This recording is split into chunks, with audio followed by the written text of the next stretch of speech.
by July 4th, is sending A-list officials across the country to help convince people to get the COVID vaccine. At this point, about 170 million American adults have received at least one vaccine dose, representing roughly two-thirds of those 18 and older. An Associated Press analysis suggests that Biden's self-imposed goal may not be reached until late July at current rates. Meanwhile, analysts at HHS have developed a rough sketch of those in what they call the movable middle, some 55 million unvaccinated adults seen as persuadable, mainly under 30, most not college educated and politically independent. Black and Latino adults are more likely to fall in this category than people of other backgrounds. I'm Julie Walker. And again on Wall Street, Dow futures down 5 points. More on these stories at townhall.com.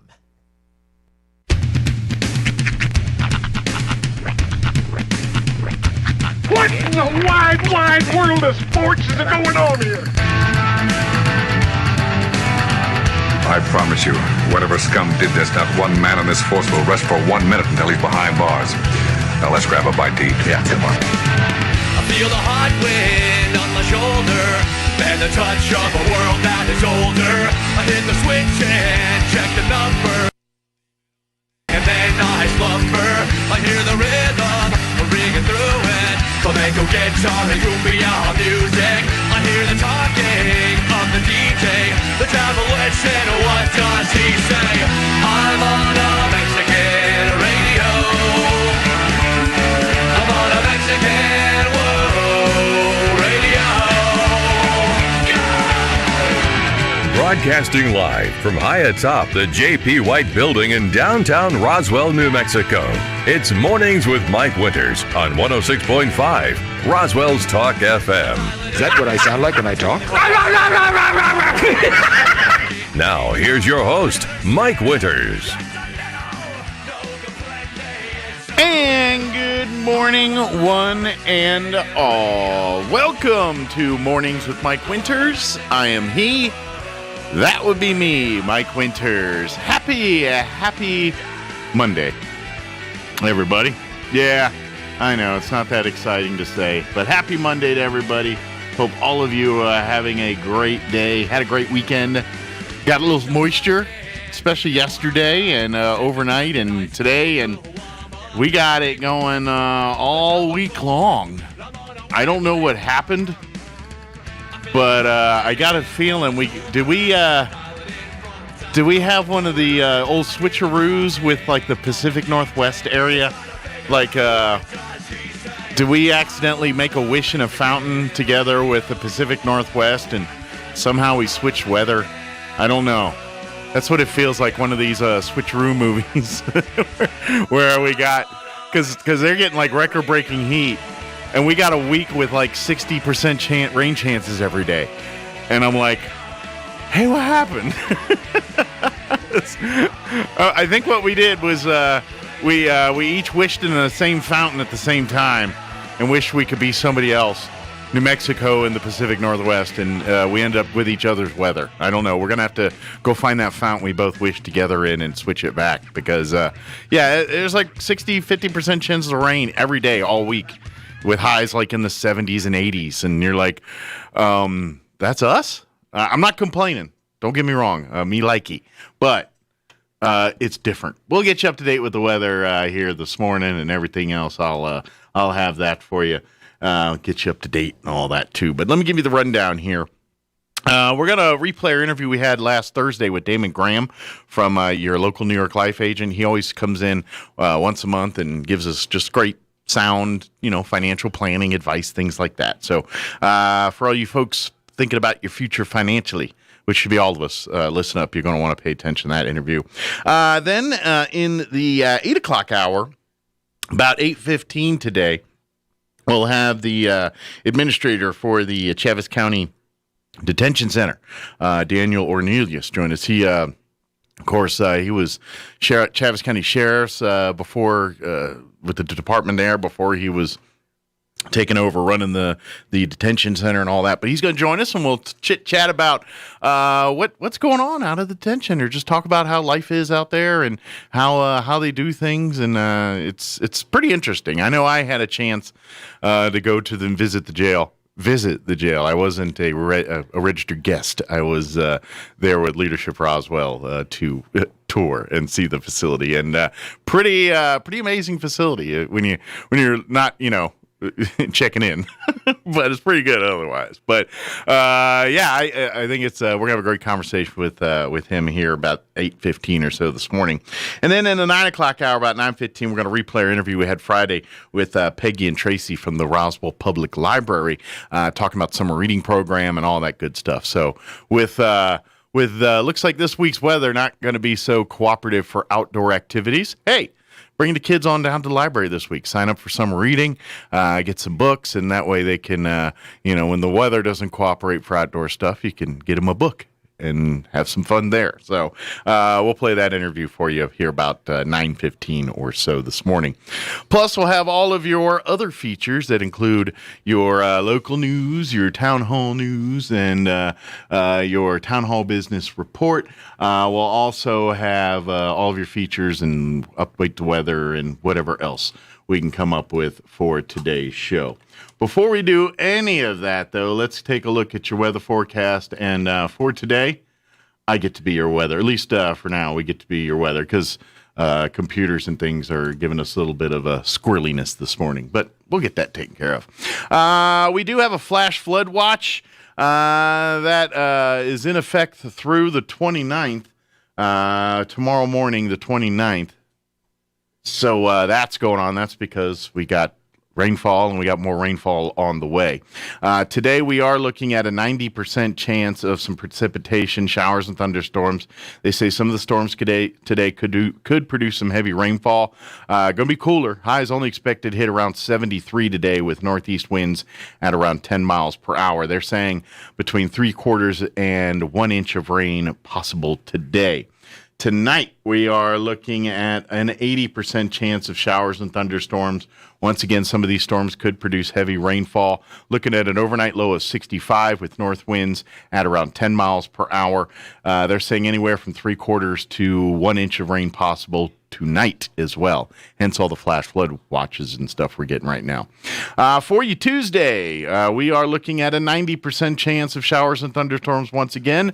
Also, once again, some of these storms could produce some heavy rainfall. High of 74 tomorrow with northeast winds 10 to 20 miles per hour. They're saying we could get another 1 to 2 inches of rain tomorrow. It's a lot of rain. This is southeast New Mexico, people. We live in the desert. I don't know what happened. Tuesday night, we've got a 90% chance of showers and thunderstorms. Once again, could be dealing with heavy rainfall. Overnight low of 64. Northeast winds 5 to 10 miles per hour. Wednesday, a 70% chance of showers and thunderstorms. Once again, some of these storms could be producing heavy rainfall, mostly cloudy. Highs around 81 with northeast winds at around 5 miles per hour. Wednesday night, a 60% chance of showers and thunderstorms, mostly cloudy and 66. Thursday, a 50% chance of showers and thunderstorms, partly cloudy and 84. Thursday night, a 50% chance of showers and thunderstorms, mostly cloudy, overnight low of 66. Friday, keeping going, 60% chance of showers and thunderstorms, mostly cloudy, high of 85. Friday night, a 60% chance of showers and thunderstorms, mostly cloudy, 67. For your weekend, Saturday, a 60% chance of showers and thunderstorms, partly cloudy and 85. Saturday night, a 50% chance of showers and thunderstorms, mostly cloudy, overnight low of 68. For your Independence Day on Sunday, we're looking at a 50% chance of showers and thunderstorms, partly cloudy, and 86. I guess, you will never, ever hear me say, no on the moisture around here. We need the moisture, but man, I don't know what's going on. This is like weather reminiscent of East Coast, places that get rain on a regular basis. I've been in New Mexico since 1997. In the military. So I started in Alamogordo in 97 and then moved to Roswell here in 2000. So in my 25 years or 24 years of being in New Mexico, I don't think I've ever seen a weather forecast where we had this high of percentage of rain for this long a period of time. Maybe I'm wrong, but I don't remember it. But man, I hope we get some of this. I hope we don't get 1 to 2 inches a day every day. That might overtax our and, we already had the flooding issue on the south end. They're just now getting out of, or sort of, and now we got this. So hey, be careful, everyone out there. Flash flood watches and all that, especially on the south end where things tend to just, the lower waters tends to sit on that side. Just be careful out there. Be prepared because we're going to be dealing with rain all week, it looks like. And even if we get a third of what they're saying here, that's still enough to present some rain problems or flooding problems here. So just be careful out there, but God bless the moisture. So it's a double-edged sword, I guess, this week. All right, it is 7:15. Let's do this. Let's go ahead and get you into your Roswell Livestock Report for your Monday with Smiley Wooten. We'll take a quick commercial break, and then we'll come back on the other side, and we'll play that interview we had with Damon Graham from New York Life on the other side. Don't go away. You're listening to Mornings with Mike Winters. Good morning, this is Smiley Wooten at the Roswell Livestock Auction. A good end of June run this week with a nice selection of all classes of cattle, especially high-quality native calves, light yearlings, and young to middle-aged pairs and bred cows. We expect to sell 1,450 head, breaking down like this: 350 weighing cows and bulls, 300 pairs and bred cows, 800 calves and yearlings. Today's sale will include 40 cow-calf pairs and 40 bred cows. The CNR ranches down in Otero County. Excellent quality black, white face, red, white face, English crossbred cows, calves at side bred to Angus, Hereford bulls, 4 to 9 years old, 12 pairs, 24 bred cows. Mr. Larry Hooper, Deming, New Mexico. Excellent quality 90% black Angus crossbred cows. Calves at side are Angus, and cows bred to Angus. Cows 6 to 9 years old. 40 bred cows. Animas Foundation, Animas, New Mexico. Excellent quality black, white face Angus crossbred cows bred to Angus bulls. 4 to 9 years old. Several sets of good pairs and bred cows for today. 27 light yearlings at Casabone Ranch at Hope, New Mexico. X-quality black Angus crosses, 1 round of shots, 675 pounds. 42 calves, Mr. John Woodburn, Pinon, New Mexico. X-quality black and Charolais crossbred calves, medium condition, 600 pounds. 57 light yearlings, RS Cattle Company, Socorro, New Mexico. Good crossbred, weaned 70-80 days. 2 rounds of shots, 650 pounds. 40 calves, H-Bar Y Ranch, Carlsbad, New Mexico. Good quality black and Charolais crossbred calves, thin condition, 450 pounds. 23 calves, Circle Bar Ranch, Balmorhea, Texas. Excellent quality black, white face Angus crosses, 550 pounds. 42 calves, Erskine Cattle Company, Wink, Texas. Excellent quality Charolais crossbred calves, medium condition, 550 pounds. And 20 light yearlings, Diamond W Ranch, Daddle, New Mexico. Excellent quality black, white face Angus crossbreds. These cattle are bunk, broke, weaned, shots, medium condition, 650 pounds. Sale time this morning, 9 o'clock. Sell pairs of bred cows 10:30. Be selling calves and yearlings around 12 o'clock noon. No sale next Monday, July the 5th. We expect to sell 1,450 head here today. This is Smiley Wooten, Roswell Livestock Auction. Travis Hicks, Richland Auto Group. I'm here at Richland Chevrolet and Richland Dodge, living and working through some unprecedented times in my business and in our country. Even though it appears our lots are virtually empty, we're still selling new Chevys, GMCs, Buicks, Cadillacs, Chryslers, Dodges, Jeeps, and Rams. They're just selling right off the truck. Keep an eye on our websites. You can find them by Googling Richland Motors Roswell, as they show incoming inventory up to a few weeks out. Also, there hasn't been a better time to sell or trade your car in my whole career. Anemic new car inventory make the value of your car higher than ever. We've recently been able to give people who purchased their vehicles as far back as 2018 as much now as they paid then. Let me say it again. The car you bought as far back as 2018 could be worth as much as you paid for it then. And the best news is that our governor's color designation doesn't change the value of your trade. Freedom, trading at Richland. Just another reason to do business with Richland, where service is now job one. Okay, so look, Mexican restaurants are everywhere around here. You can throw a rock and hit an authentic Mexican restaurant. Don't throw rocks. But La Gran Victoria is different. Delicious, authentic, made from scratch family recipes and even a few favorites too, like agua frescas in a variety of flavors. Take advantage of Taco Tuesday, Hamburger Wednesday, and the daily 2222 breakfast special with 2 eggs, bacon, sausage, and your choice of potatoes for only $7.49. Open at 8 a.m. for breakfast 7 days a week at the corner of 4th and Richardson. Find them on Facebook too. La Gran Victoria, Roswell's home at the flavor. I have a snake for your drain. You might want to step back. Oh no, baby. All AC units moke a little. Is normal. Oh no, baby. Haha, now your sprinkler system's strong like bull. Come on now. Don't let any fool work on your plumbing and air conditioning. Fergalicious. From clogged drains to sprinkler systems, Fergie's Plumbing and Heating is on the job. And who are you going to call for air filters and spring servicing on your AC unit? Fergalicious. Call Fergie's today, 622-2660. Nothing but love. Fergalicious. Here's a Mornings with Mike Winters fun fact. The Procrastinators Club of America newsletter is called Last Month's Newsletter. Their first newsletter should be released any day now. Here's Mike Winters.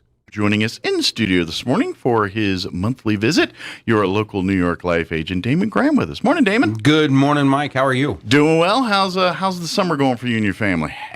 Crazy busy. Yeah. I mean, without a doubt, but it's all good stuff. It is. And especially coming out of COVID now, our your downtimes can tend to get busier than your quote not down times. Yeah. It's like I gotta get back to work just to get some time to rest.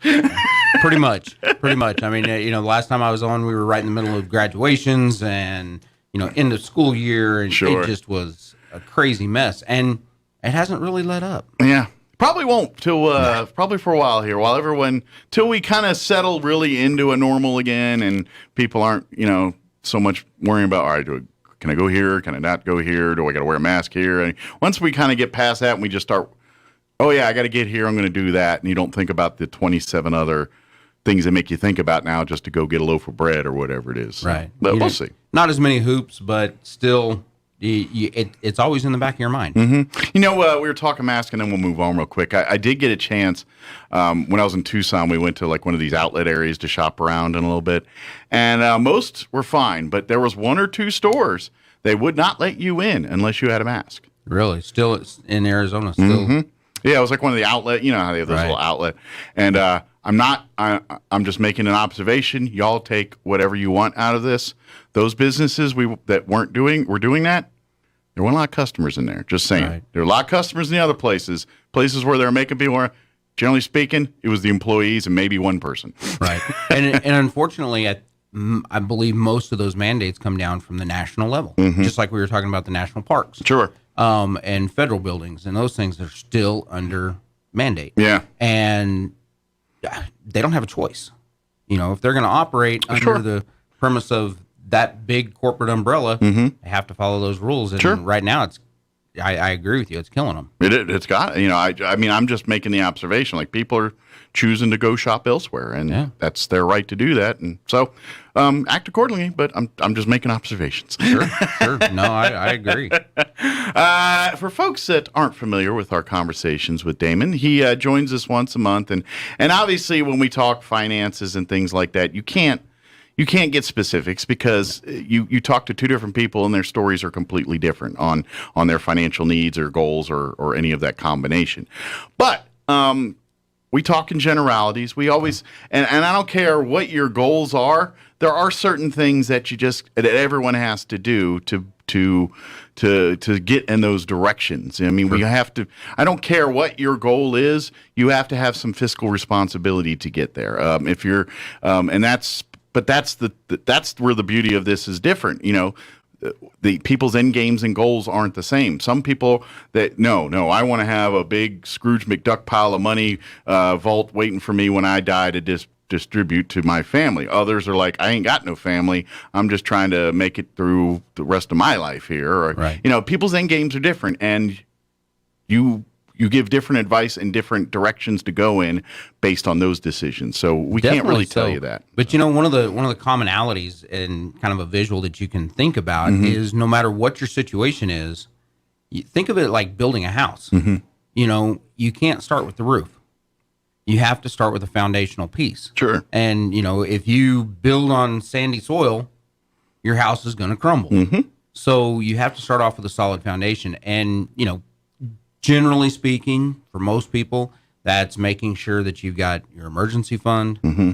Because, you know, especially coming out of COVID, you know, a lot of people had to lean on their emergency fund for several months until things started materializing, whether it was unemployment or, you know, making sure that their job was going to be there. Sure. Or having to take time off, you know, 2 weeks to quarantine. You know, I ran into a lot of people. I sell supplemental insurance as well. And disability comes into play. When you're quarantined for COVID, that 2 weeks, depending on the carrier, can fall under a disability claim. Interesting. Which, you know, most people, they either had to take vacation, sick leave, whatever. Well, just making sure that your financial and your foundation pieces are in place, your emergency fund is there. And, you know, depending upon whether it's 2 months, 1 month, 6 months, a year, sure, you've got something that gives you that peace of mind to say, I know that if my income or my spouse's income or whoever is interrupted, we still have this little piece over here to keep us going. Absolutely. And then you build from there. Absolutely. I mean, we could. I would say now is as good as time as any here. We're getting to where, you know, we're told here at July 1 that the state's going to be fully opened, and we're starting to come out of COVID here. Now's the time for the lessons learned portion of this last year and a half here. And we talk about that globally and, you know, and as a country and things. Well, you should do the same thing as a family. Like you said, you're talking about people relying into emergency funds. I imagine there's a lot of people that learned in this COVID, yeah, I have an emergency fund, but I don't have enough. I don't have enough. Or what? I should have done this, you know, and so now that we're starting to come out of this, let's get prepared for the next time something like this will happen. Right. I'm not saying COVID's going to happen again, but something will happen. It's life. It's reciprocal. Everything's, you know, there's going to be things that happen globally that will impact you individually as a family, and COVID is a very much a huge reminder of that right now. Exactly. And I say, okay, let's take that time. You make an appointment with Damon or you know, I'll be honest, whoever you trust on this kind of stuff, you know, I say you got a pretty good shot here with Damon here. You know, he's a pretty bright man. But what I'm saying is, if you're not thinking about this, you're setting yourself up to fail again the next time if you're not doing this. You've got to take these lessons, say, okay, I didn't do so well in this. How do I mitigate this? And everyone can do this. I don't care if you're the new couple starting out or, you know, new in life, or if you're a little bit more seasoned and you've gone and been through a job or two and looking to, you know, maybe already got the family going and all that. Either way, it's never a bad time to start planning and versus no planning. You exactly. know, think about the analogy. You don't go camping and just show up at the campsite with absolutely nothing. Exactly. I mean, you're going to be sleeping on the ground with nothing, and you're not going to be able. I mean, you can't fend for yourself. So the planning mechanisms have to be put in place. Sure. And, you know, starting from the ground up, making sure that your emergency fund is in place, making sure your life insurance is in place. And that need covers a broad spectrum. I mean, everything from just final needs to covering the funeral, all the way to legacy to kids and grandkids and everything in between, income replacement. Sure. All of those different things. And if you don't address those before you need them, you're not going to have them. Sure. And you got to remember, too, it's a marathon and not a sprint. You can't. You don't want to walk into today and just be like, all right, I want the whole kit and caboodle right now. You know, it's you build this process gradually, because obviously, you know, especially new folks starting out there, like, I don't even know if I got enough to get groceries for the week here. I'm trying to make that little magic happen here. And you're like, oh, I don't know how I'm going to say put money aside for something. And it's all done gradually. Okay. Yeah. Obviously, we're not asking you to bank thousands of dollars in the first, but you know what? Maybe if you're making $50 a week, all right, can we somehow put 5 of that somewhere or 10 of that somewhere? We start there, and then we work from there. You know, you got to eat an elephant, and the only way to do that is one bite at a time. Yeah. So starting that process, and and I expect that the majority, again, and this happened several years back, but the majority of my first time appointments are going to be budgeting, because a lot of people realized during the pandemic that they didn't have a budget in place that was sustainable. But then again, a lot of us figured out that, oh, hey, if we can't go to the movie, we can't go to Albuquerque every other weekend, we can't do this, we've got a lot of excess income. It's true. It wasn't places to spend that disposable income, and you start stacking up a little bit. Exactly, and that's one of the reasons that the stock market stayed strong through the entirety of the pandemic, which most people looking at it going, this doesn't make any sense. There's no good information in the system. Why is the market staying high? Well, one of the supporting mechanisms was our savings rate, because those that did have some planning in place, when they got their stimulus check, they sat on it and they went, you know what? I don't know what next month is going to bring. I'm going to stash this away. I'm going to stash it and I'm going to sit on it. And then as things started developing and they could see where things were going, they said, hey, I've got a little extra. Yeah. I can start that IRA. I can start that life insurance policy. I can do something with it and still be conservative enough to have enough in my pocket that if the pandemic gets worse, I'm still okay. Sure. And, just, peeling back my own personal curtain a little bit, we got those checks like everybody else did. And we were, we did some of that ourselves. We're like, well, we're not going to spend it on anything. So some of it we squirreled away. Some of it we paid down some of our debt with. And, I was like, all right, well, we got a couple grand on this card. Let's put that down, let's work that down. So, and it's not, that is certainly, paying down debt in that scenario was not a bad idea for some. Yeah. Because you're looking at it going, okay, now because of the level of governmental spending, we are, and most people see it in the news, we're facing inflation. Yeah. And, you can hide under a rock or whatever, but inflation's there. And if you notice your prices, not only on metal, lumber, building materials, your plate of food at your even all the way down to your food truck, has increased $2. Sure. Well, that's because they're having trouble getting supply in. Yeah, it's all about supply and demand. Exactly. And demand right now is way higher than supply. And so they call the shots. Exactly. And it's a perpetual circle, because we had the extra funding. So everybody got to a point where they were spending a little bit more. Well, that buying created a deficit on the supply side, increased demand, decreased supply, prices going up, inflation going up, and they haven't raised the interest rates to counteract that process to keep inflation down. Sure. And on, in the simpler thing, there was no production being done on the other side. So there was no replacing the supply, which increased the demand and decreased the supply. And it, and when you look at it that way, it doesn't take a PhD to figure out this ain't going to work, No, but unfortunately, the majority of our politicians have forgotten Econ 101. Sure. Well, they're pandering to you and I. They're not pandering to the people that actually make the right decisions. So when we're sitting there saying, no, give us more free money, they're going to be like, okay, how do we do that? Because we got to get their vote.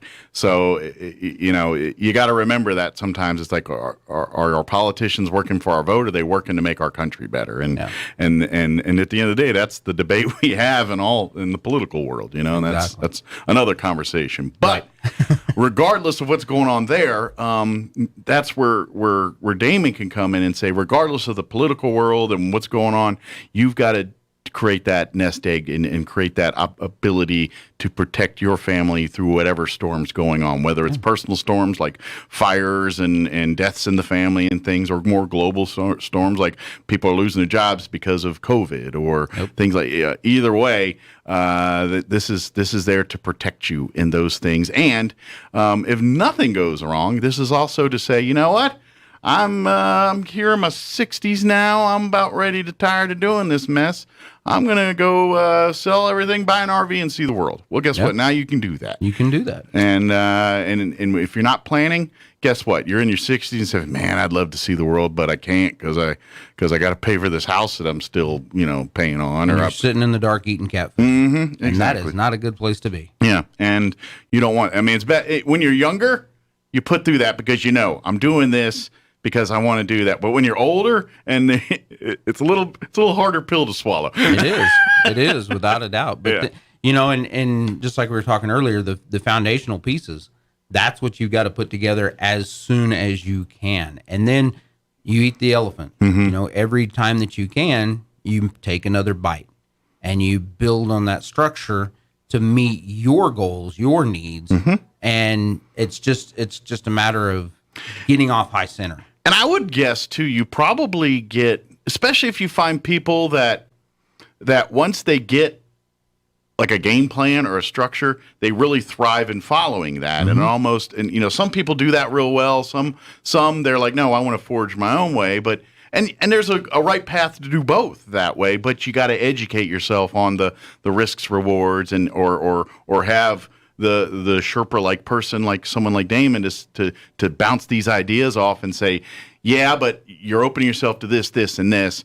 If we did this instead of this, you're still getting what you want to do, but you're not exposing yourself to this, and this. And that's where, so if you're a little like, I want to go wild with this, Damon will be like, I'll ride it with you, but I'm going to steer you on way. Or if, and it really is that person that, and that's at the end of the day, that's kind of where you're at. I mean, yes, you get the training to do all the minutia of all it, but at the end of the day, it's almost that sounding board person. Say, look, I want to do this. Is that a smart move? And you can give them the pros and cons on if that's a smart move or not, And that's exactly it. I mean, it's, you're good at what you do. Let me be good at what I do. Yeah. And realistically, who and wherever you're at, it's finding an individual that you trust. Whether it's me or anybody else in the industry, it's finding someone that you trust, that you can sit down, that you feel that they're going to give you valid information for your situation. And then expanding on that, growing that situation, and your plan falls into place. Absolutely. Yeah. You may be an expert at earning income from a job.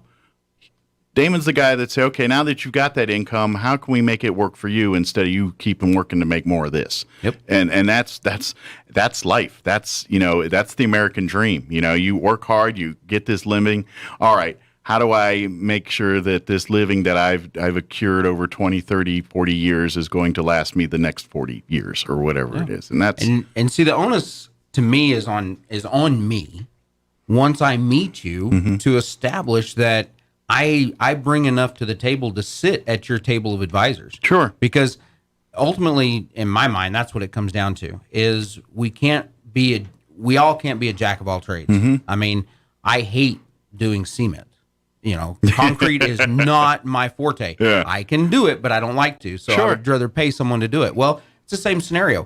You build your table of advisors, and that's what I strive to be, is to build that relationship and that trust to be able to sit down at your table. Sure. Well, it's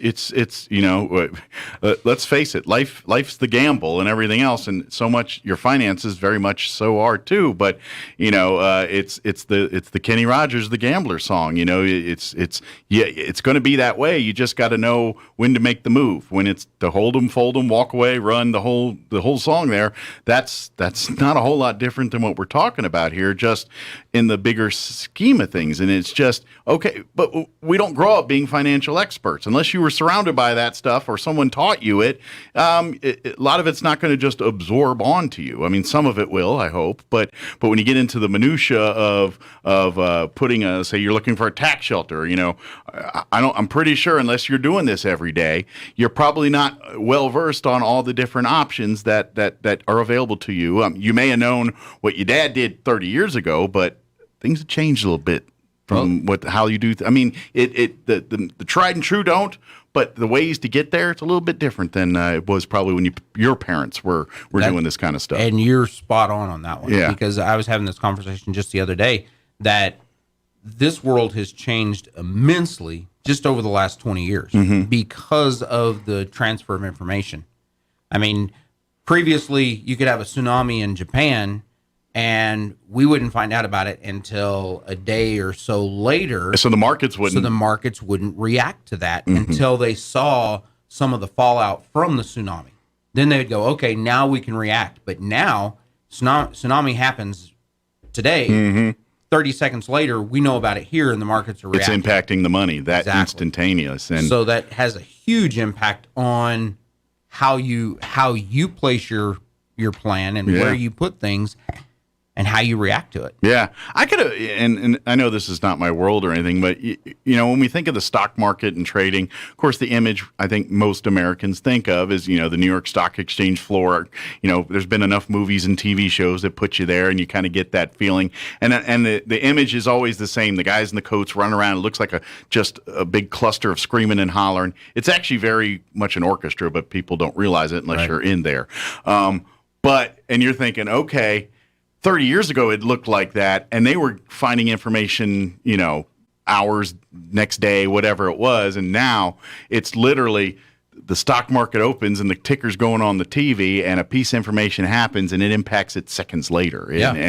So I always wonder, it's like, we always had that confusing look then, like, is it 10 worse now, or is technology still make it? I'm just kind of curious, I wonder how it changed that world down there, I don't know. I was supposed to have the opportunity to go to New York in general, but my plan was to go to the stock exchange last October, and that all got canceled. COVID probably put a wrinkle on that one. It was a New York Life trip. Okay. And, it was going to be their 175th anniversary blowout. Were you going to be one of the group that got to be up where they rang the bell, or the CEO up there and hang out? We hadn't gone that far. Okay. But New York Life was taking the top 2020 agents for 2020 and taking them to New York for their 175th anniversary blowout. Wine and dine them a little bit and show them a meal, good time. And COVID kiboshed that. Yeah. That's unfortunate because, New York, you see the movies and everything, but as far as dining goes, it's crazy expensive. But they really do have the best of everything. And I don't know how they pull it off, like bagels and stuff. They always say it's the water, but I don't, it's just like, no matter where you go, it's like, who's got the best pizza? New York. Who's got the best Chinese food? New York. Who's got the best bagels? New York. And they ain't wrong. Really? I was looking. It was one of the bucket list things, and I wanted to go, and I thought, you know what, this is a perfect opportunity. I'm going to be able to do it on New York Life dime. Well, didn't happen, but it will. Good. Yep. Good. Well, you have to share that experience with us. I'll always be curious and how that they do all that. But in the meantime, I just saw the time. So, but I'm hoping people are listening here now that we're the world's opening up again. Now's that time. Sit down, give Damon a call, and say, "Hey, let me sit down," because like Damon said at the beginning. The first part of this is he's getting to know you and getting to know your goals, your dreams, your aspirations, your current status, and then he can percolate and formulate and say, okay, you want to get here, let me give you some paths on how you can do that, and let's sit and talk and find out which ones, and that's where the conversation is going to begin. It's not almost talking numbers per se that first time. It's talking theories, concepts, and what all right, what you're coming to see me, what's your end game? Right. What are you wanting, what are you hoping from me? And one of the biggest topics throughout since the pandemic hit and in the tailwind behind it is life insurance. Yeah. Because so many were struck with the reality that they either did not have it or did not have enough. Sure. Because, I have delivered more death claim checks in the last 8 months than I have my entire career. It's kind of crazy, though. The majority of them were not COVID related. Really? But people were just dying. Well, I would say, because obviously the people that are least concerned about life insurance are people that are younger and feel, let's face it, when we're young, we're all indestructible, right? Sure. Death is something we don't even think, I'm 20-something strapping, I got the whole world. Yeah, exactly. COVID probably knocked that down a peg a little bit. They were like, oh, just because I'm 21 and in the prime of my health don't mean tomorrow's not guaranteed to me. Exactly. And so I bet there's a little of that going on, too, and just some of that. There has been. So if this conversation saying, you know what, time to make a difference here, time to get an opportunity to have that conversation, start planning, give Damon a call. You can call him direct, 575-623-0803. That's the office number. You can also give him a holler on his cell, 575-626-4643. 4268 and 4298. Oh, 4298. Sorry, glasses. Yep. Those 6s, 8s, and 9s start even. You're watching me do this. I was. And of course, you can always email if you're folks that love to do that. It's ddgraham at ft.newyorklife.com. And I think, don't you have Facebook and all that too? If you can look up Damon Graham on Facebook, he'll be happy. Or I'm guessing in COVID world, you probably want to give him a call first or something to set up an appointment. I mean, if you happen always best. If you happen to stroll by the office and he's in there, he'll talk to you. But if time is a bit strained for you, call, make an appointment, and things like that. But Damon's here to just and like I said, that first conversation is just a conversation. Let's sit and talk. All right, come to me, or I'm coming to you here. Where do you see yourself in 20 years? What do you want to do with this? And let's go with it. And we and definitely, if still face-to-face is a little uncomfortable for you, we can do Zoom, we can do over the phone, all the anything that. And in fact, I even had some cases during COVID that I never even saw the person. Because and technology in the world of digitally, electronically signing and transferring, that's been a godsend. I know there's moments of you want to throw it out the window, but in the big scope of things, it's moved business along where business may have shut down had that not been available. Yeah. It blows my mind because I'm sitting there going, I don't know if I run into my client because I've never seen them, and that it bugs me because I'm like I'm a face-to-face person. Sure. I like to know who I am. I like dig into their world, and I know because that way I can make the recommendations that are applicable to their life. Sure. And I'm sitting here going, I have no idea what this person looks like. Well, if you got a couple of these clients, maybe you could do like a post-COVID reunion. And we're like, we're not here to talk finances. We're all here to just eat some pizza and chit-chat, but I just wanted to see you. Yeah, I just want to know what you look like. So it has been interesting. Yeah, absolutely. And it will continue. Trust me, we're not done. There's gonna be more curveballs coming, I got a feeling. But weather the storm. That's how you do it. And step one on weathering the storm is picking up the phone and giving Damon a call here. So is there anything we missed? No, I think we're good, Mike. I think this was a good just kind of round table type scenario. Sure. I'm telling you, now we're opening up and things. Now's the time to look back and assess. All right, lessons learned. What went well during COVID? What did we just fumble the football on? And let's because something's going to happen again. I mean, especially if you're 20-something, you're going to see a whole lot more in the world before you're done leaving it. Trust me, there's going to be stuff that's going to happen. It's just it's kind of funny. I'm in my pushing 50 here, and I look back and I'm like, man, I've seen a lot of stuff in this 50 years, and it goes by in a zip, man. One of the analogies is that in a 20-year time frame in the market, are you going to see downturns? Of course you are. Yeah, and you'll average 4 to 5 of them. Mm-hmm. It's how you plan and whether you know what to do during those downtimes to survive them. And it's the same way with a pandemic. It's the same way with life in general. It's just making sure that you're educated to the point that you can make the decisions that will positively impact your existence. Yes. Just like you gamers out there. Your strategy is to save the game more, so when you die, you don't have to go back as far. This is that in real life. Yeah, true. I never thought about that one, but okay, we'll go with that. Kind of like that in real life a little bit. It's like establishing more save points on your game there. In life, there's very few resets. Yeah, exactly. But at least this will get you where you don't lose everything, and you get to pick up the pieces and move forward instead of trying to keep going backwards. Exactly. So, well, thank you, Damon. As always, appreciate the visit. We'll see you here next time, if not sooner. There you go. Thank you, Mike. Have to spend hours sitting at the shop. Call 808-9134. That's 808-9134. Nazca Quick Lube. Let their quality service come to you.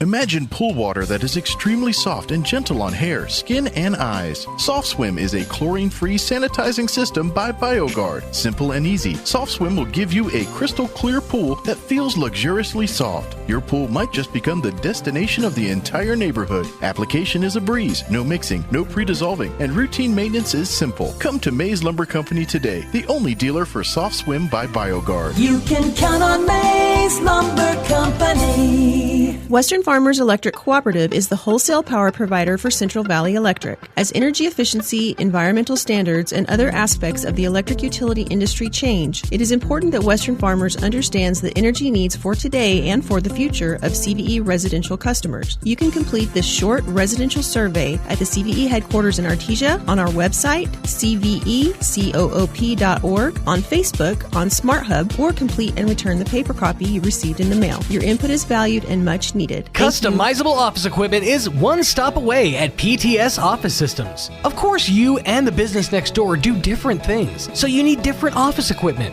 PTS Office Systems has fully customizable office equipment in stock, waiting to be delivered to your business. Get fully customized office equipment to meet your office's specific needs. The day and age of one-size-fits-all office equipment is gone. Shop around at PTS Office Systems today at 217 North Main in downtown Roswell. Being in the Army National Guard is about more than just serving your country. It's about being there for your community when your neighbors need you most. The Army National Guard makes college affordable. Serving part-time lets you attend school full-time while you take advantage of education benefits that can help you graduate debt-free. If a civilian career is your goal, serving part-time allows you to work at a full-time job. The skills, qualities, and contacts you'll develop in the Guard can open doors to a great civilian career. Want to serve but worried about being away from friends and family? Part-time service in the Army National Guard allows you to serve close to home. Serving in the Army National Guard lets you have the life you want while you enjoy the many benefits of serving your community and nation. You owe it to yourself to learn more about how the Army National Guard can fit into your life. Visit NationalGuard.com. Sponsored by the New Mexico Army National Guard. Aired by the New Mexico Broadcasters Association and this station. Here's a Mornings with Mike Winters fun fact. Movie trailers were originally shown after the movie, which is why they're called trailers. Mike thought they named them after the mobile home. Here's Mike Winters. And good morning. It is 7:50. Stay tuned next hour, about 8:15 or so. We're going to be joined in studio by the administrator, guy who runs the Chaves County Detention Center, Daniel Ornelius, going to join us, and we'll chit-chat with him, talk all about, how things are done, how things happen over at the detention center. So that's coming up next hour. Of course, in case you haven't heard, this weekend, beginning this Friday, kind of be a busy weekend here in the city of Roswell, as, of course, the UFO Festival will be happening July 2nd through July 4th, along with the Alien Fest. Now, they're separate but partnered this year. It's two different, of course, the city itself is putting together and hosting the UFO Festival. Main Street Roswell has the UFO or Alien Fest, which is going on also July 1st through the 3rd through this whole time and through the 4th as well.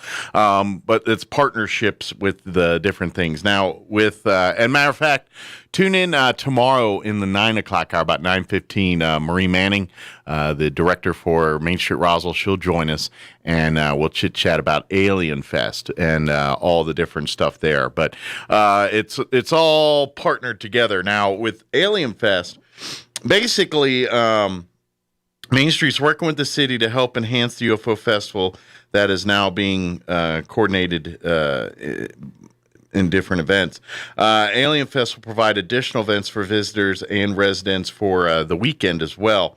Alien Fest is organizing the costume contest for pets and people. That's going to be held at the Chaves County Courthouse lawn there. The contests are free to enter, and entrants can win cash prizes for their costumes, just like in the past. The Alien Costume Contest will be held Friday, July 2nd at 9 p.m., and the pets will be on Saturday, July 3rd at 10 a.m. Entry forms are available, and more information are available at UFOFestivalRoswell.com. Now, this is where it could get a little, everything regarding Alien Fest, you'll find UFOFestival.com. Everything regarding the city and UFO Festival, you'll find at UFOFestival.com. UFO Festival Roswell for, I know, UFO Festival Roswell for Main Street, UFO Festival for the city event. Now, I know you'll find a lot of the same information coordinated on both. There's working and partnering and sharing with each other. So if you go to either website, odds are pretty good you'll find the information you're looking for anything related to this upcoming weekend. But just so you know, there are two different things. And Pet and the Alien Costume Contest, all that is through the Main Street Roswell Alien Fest side of things. Again, go to mainstreetroswell.org is their main website, but UFO Festival Roswell .org is the web, or .com is the website to go for more information about that. Also, they're going to have, as part of Alien Fest, they're doing the official passport to Roswell to support the downtown merchants. Passports can be picked up at the information tent that will be located on the Chaves County Courthouse lawn. Passport holders will take part in a scavenger hunt that includes 47 different merchants in the downtown district. And then you visit, and you can win, choose the correct answer, fill out your passport. You can win $500 cash when you do all. It's for those 18 and over, turned in and awarded for free 2021 swag and stuff too. So they've got all kind of stuff. Again, Marie's going to be in tomorrow morning to kind of fill us in on everything related to Alien Fest side and everything else. Now, with UFO Festival, that's officially going on July 2nd through the 4th. Again, tickets, information for the events and things are available at ufofestival.com. Or just kind of giving you some of the events happening over the course of the 3 days. On Friday, July 2nd, really everything as far as official events go. Beginning at 11, they're going to be over at the Robert H. Goddard Planetarium.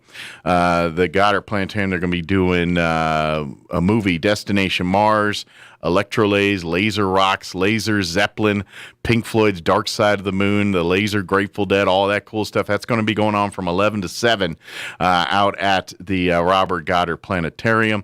Get tickets through that. UFOologist invasion guest lectures and panels will be at the UFO Museum from 1 to 9 p.m. on Friday. The 44th Army Band, Green Chili Rock, will be on the Chaves County Courthouse lawn performing from 4 to 5. Cars from Outer Space, opening ceremonies in the abduction parade will be at DeBrenham Stadium. They'll have the Cars from Outer Space from 4 to 6, the opening ceremonies from 4 to 8, the abduction parade at 8 o'clock. Those are all free events.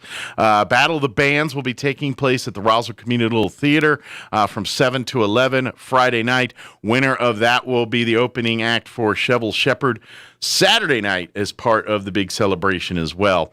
Then they'll have Alien Fest Youth, Adult, and Group Costume Contest in the Courthouse lawn, 9 p.m. Friday. That's, again, part of Alien Fest.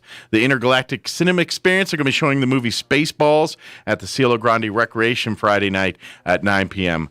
Tickets, everything. For more information, ufofestival.com. On Saturday, they're going to be doing the Alien Chase 5K and 2K runs at DeBrenham Stadium beginning at 6:30 a.m. Saturday. They're going to have the Alien Open Golf Tournament with Brendan Fair. That's going to be at the Nancy Lopez Golf Course beginning at 7 a.m. on Saturday. Alien Fest Pet Costume Contest will be at 10 a.m. on Saturday at the Chaves County Courthouse lawn, free to enter. All the stuff at the Goddard Planetarium will be from 11 to 7. Again, Destination Mars, Electrolaze, the Laser Retro, Laser Fright Light, Laser Metallica. Ooh. Might have to go check in on that one. Pink Floyd's The Wall, and Laser Queen, too. So they do these cool laser shows to rock music. I like it a lot. Then Food Truck Landing Zone will be from 11 to 2 out at DeBrenham Stadium. So you can go there and get some food. UFO invasion guest lectures and panels, all that at the UFO Museum and the North Library from 1 to 9 on Saturday. Q&A with Brendan Fair and Mehandra Delfino. That will be from 3 to 4. Location be announced there. The main event featuring Shovel Shepherd will be at the Wool Bowl Saturday from 5 to 10 p.m. And then at 9 o'clock, they're going to be showing the Intergalactic Movie Experience out at Cielo Grande. It's going to be the movie Men in Black.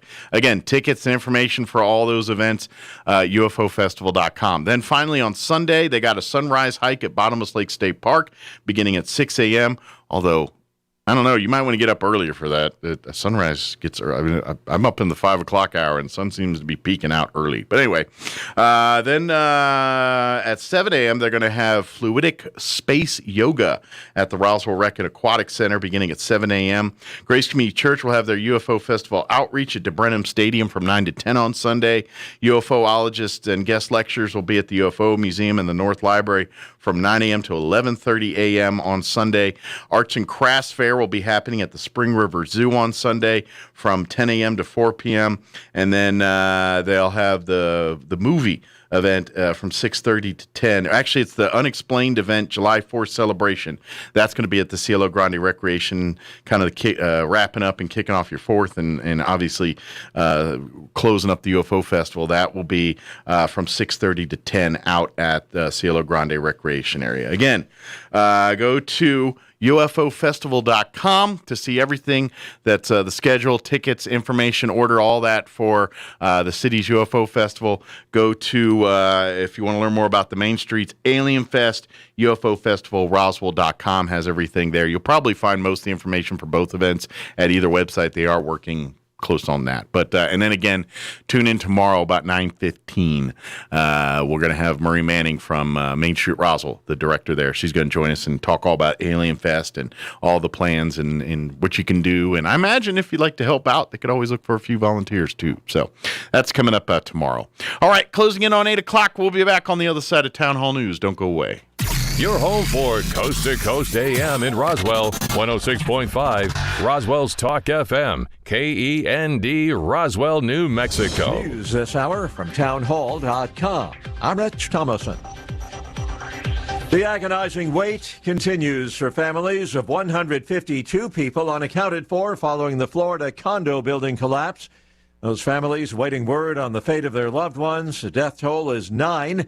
The search, a meticulous process. Miami-Dade Fire Chief Alan Kaminsky says the search has to be very slow. We have to shore, we have to stabilize the best we can as we're moving through the area, because again, if there is a void space, we want to make sure we're given every possibility for survival. In the meantime, FEMA head Deanne Criswell says many families without a place to live have already registered for aid. We are going to be working with them directly, face to face, as they learn how to apply for assistance and navigate the federal system. I'm Shelley Adler. Summer 2021 proving to be a real scorcher from east to west, extreme heat, and in some places smothering humidity levels, making it not only uncomfortable but dangerous outdoors.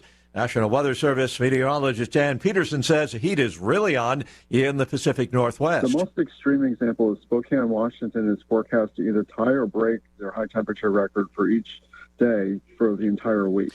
Oregon, Washington, Idaho, and Montana can expect several consecutive days of record-setting heat. In the east, the mid-Atlantic, and the Northeast also sweltering this week.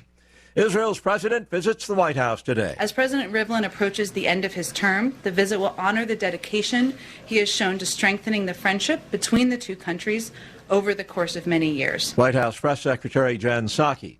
U.S. airstrikes have hit what the Pentagon describes as facilities used by Iran-backed militia groups near the border between Iraq and Syria. Wall Street, the Dow down 119, the NASDAQ is up 91 points. More on these stories at townhall.com. Let's be boring and do a commercial about cash-out refinances. It's Ryan, and our mortgage team will often have a listener say, I think I understand what a cash-out refinance is, but can't that be bad for you sometimes? So let's hit on that. As with anything, it's certainly not the right move for everyone. If we don't have to, we don't want to add a bunch of years onto our loan or increase our monthly payment too much or pay more in the long run. But because home values have skyrocketed so far up the last few years, while rates have come so far down, we've seen many scenarios where listeners today can pull out a significant chunk of money from the new value in their home while lowering the years on the overall loan, while lowering their monthly payment and lowering how much they ultimately pay. The key is to just look at the whole picture and be honest with yourself about your situation. If you're looking for someone to show you your options, we are United Faith Mortgage. United Faith Mortgage is a DBA of United Mortgage Corp. 25 Melville Park Road, Melville, New York. Licensed mortgage maker. For all licensing information, go to NMLSconsumeraccess.org. Corporate NMLS number 1330. Equal housing lender. Not licensed in Alaska, Hawaii, Georgia, Massachusetts, North Dakota, South Dakota, or Utah. Foreign ministers from around the world are in Rome discussing the growing influence of ISIS in Africa. More than 40 countries taking part in the U.S.-led summit. The BBC's Frank Gardner says a terrorist group uses a carrot and stick approach to taking control. Islamic State will sweep into a village and basically convert people at gunpoint to joining them and burn down the village in many cases. And yet, bizarrely, in other parts, they are actually helping farmers dig wells and sow crops. It's a very disjointed strategy. In fact, there isn't even a strategy at all. But what they're doing is exploiting poor governance, porous borders, lack of economic opportunity, corruption, zero confidence in governments. They're exploiting all of that to get people to come and join their cause. The rapid spread of ISIS across Africa has caused international alarm. News and analysis at townhall.com. General Motors building 2 electric SUVs for Honda to sell in North America in 2024, but the Japanese automaker plans to manufacture them on its own after that. Honda says the GM-made vehicles will have Honda bodies, interiors, and suspensions and will be unique to the Honda and Acura brands. The company says the Honda will be called the Prologue. It plans a series of electric vehicles this decade for North America, with most made at Honda plants. Correspondent Jeremy House. 2 separate shootings left 1 person dead, at least 13 others injured last night in Chicago. A woman died, 4 men and a teen wounded when an SUV drove by. Shots fired in the South Shore area just before 9 p.m. A separate shooting about 2 hours later in the Marquette Park area, wounding 8 people. No suspects or arrests have been announced in either shooting. More on these stories at townhall.com.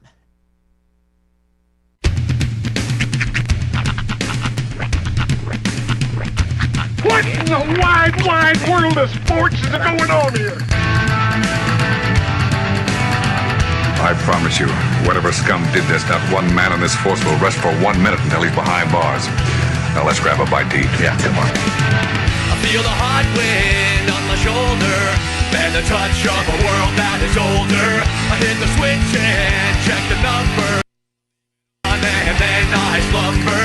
I hear the rhythm ringing through it. Flamenco guitar and cumbia music. I hear the talking of the DJ. The travel listen, what does he say? I'm on a Mexican radio. I'm on a Mexican radio. Broadcasting live from high atop the J.P. White Building in downtown Roswell, New Mexico. It's Mornings with Mike Winters on 106.5 Roswell's Talk FM. Is that what I sound like when I talk?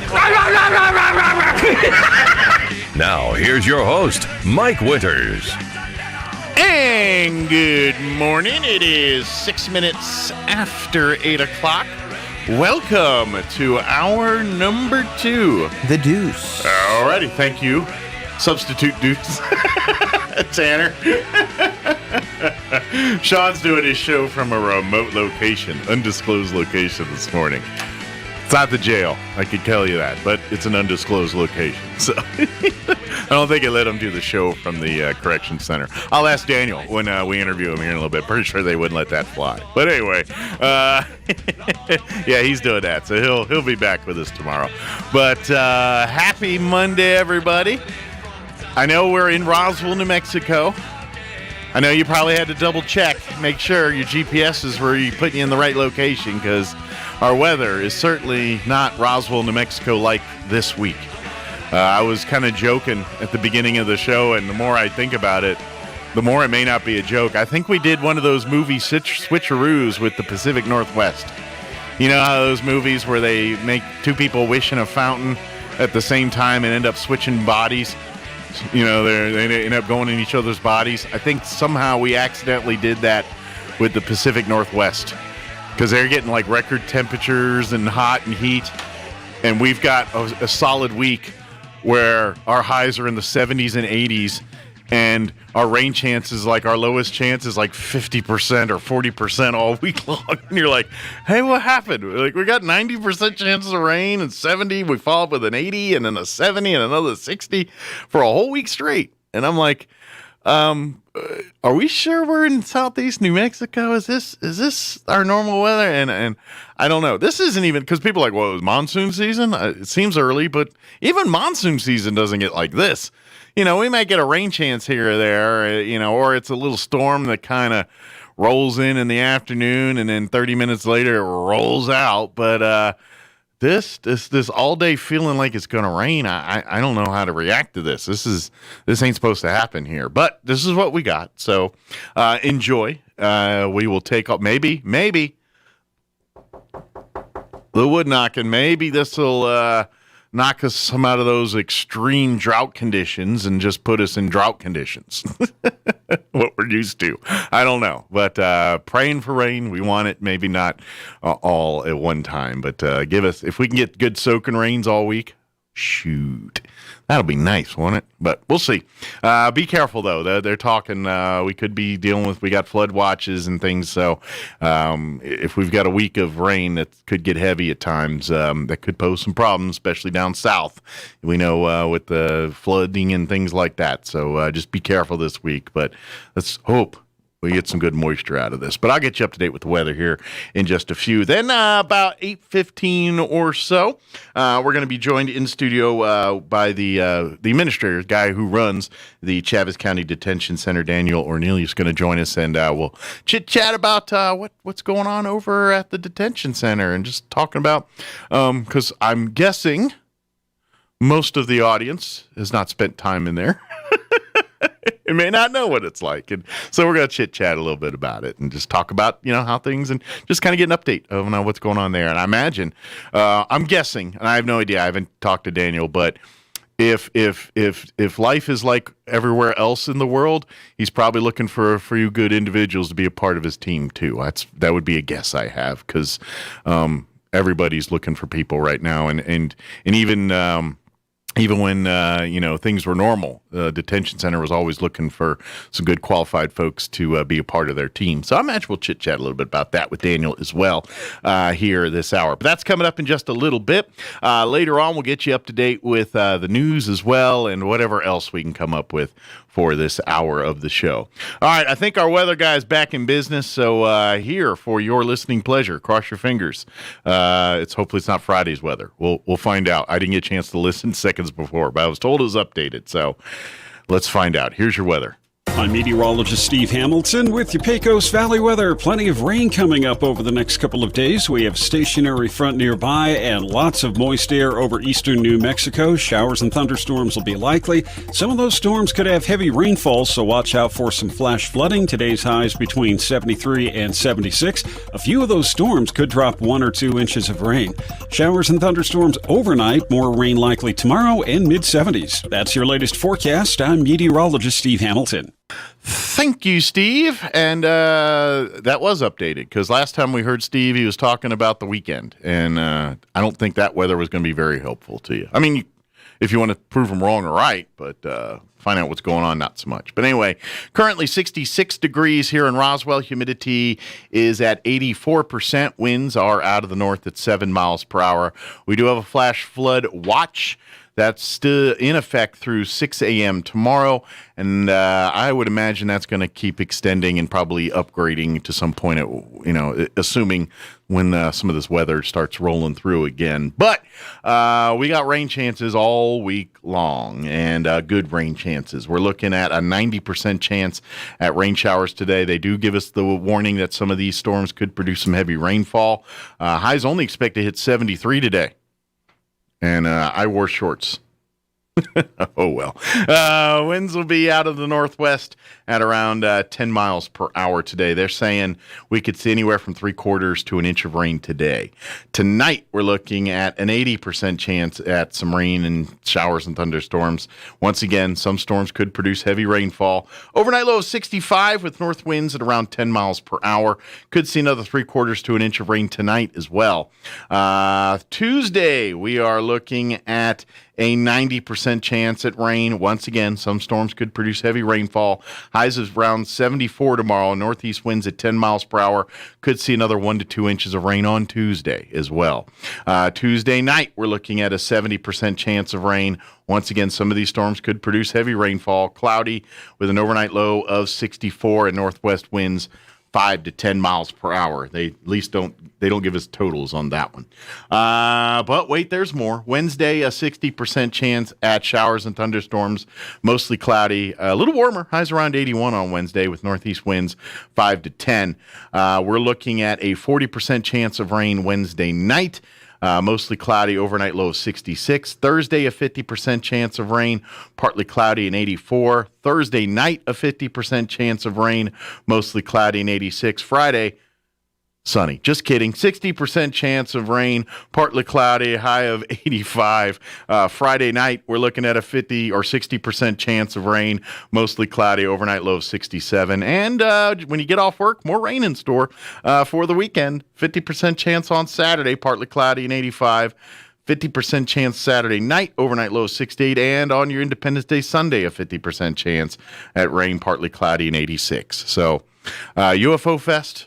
Maybe umbrellas might be a good thing to bring along with you when you're out and about doing your fun activities this week. But I will not complain because we are in extreme droughts. We will take, if I'm putting in orders, maybe not all this in one day, but if we can get some good rain over this next week, maybe, just maybe, we'll go out of that extreme drought and just go to drought status. We'll see. All right, it is 8:14. We're going to take a 3.5-minute commercial break.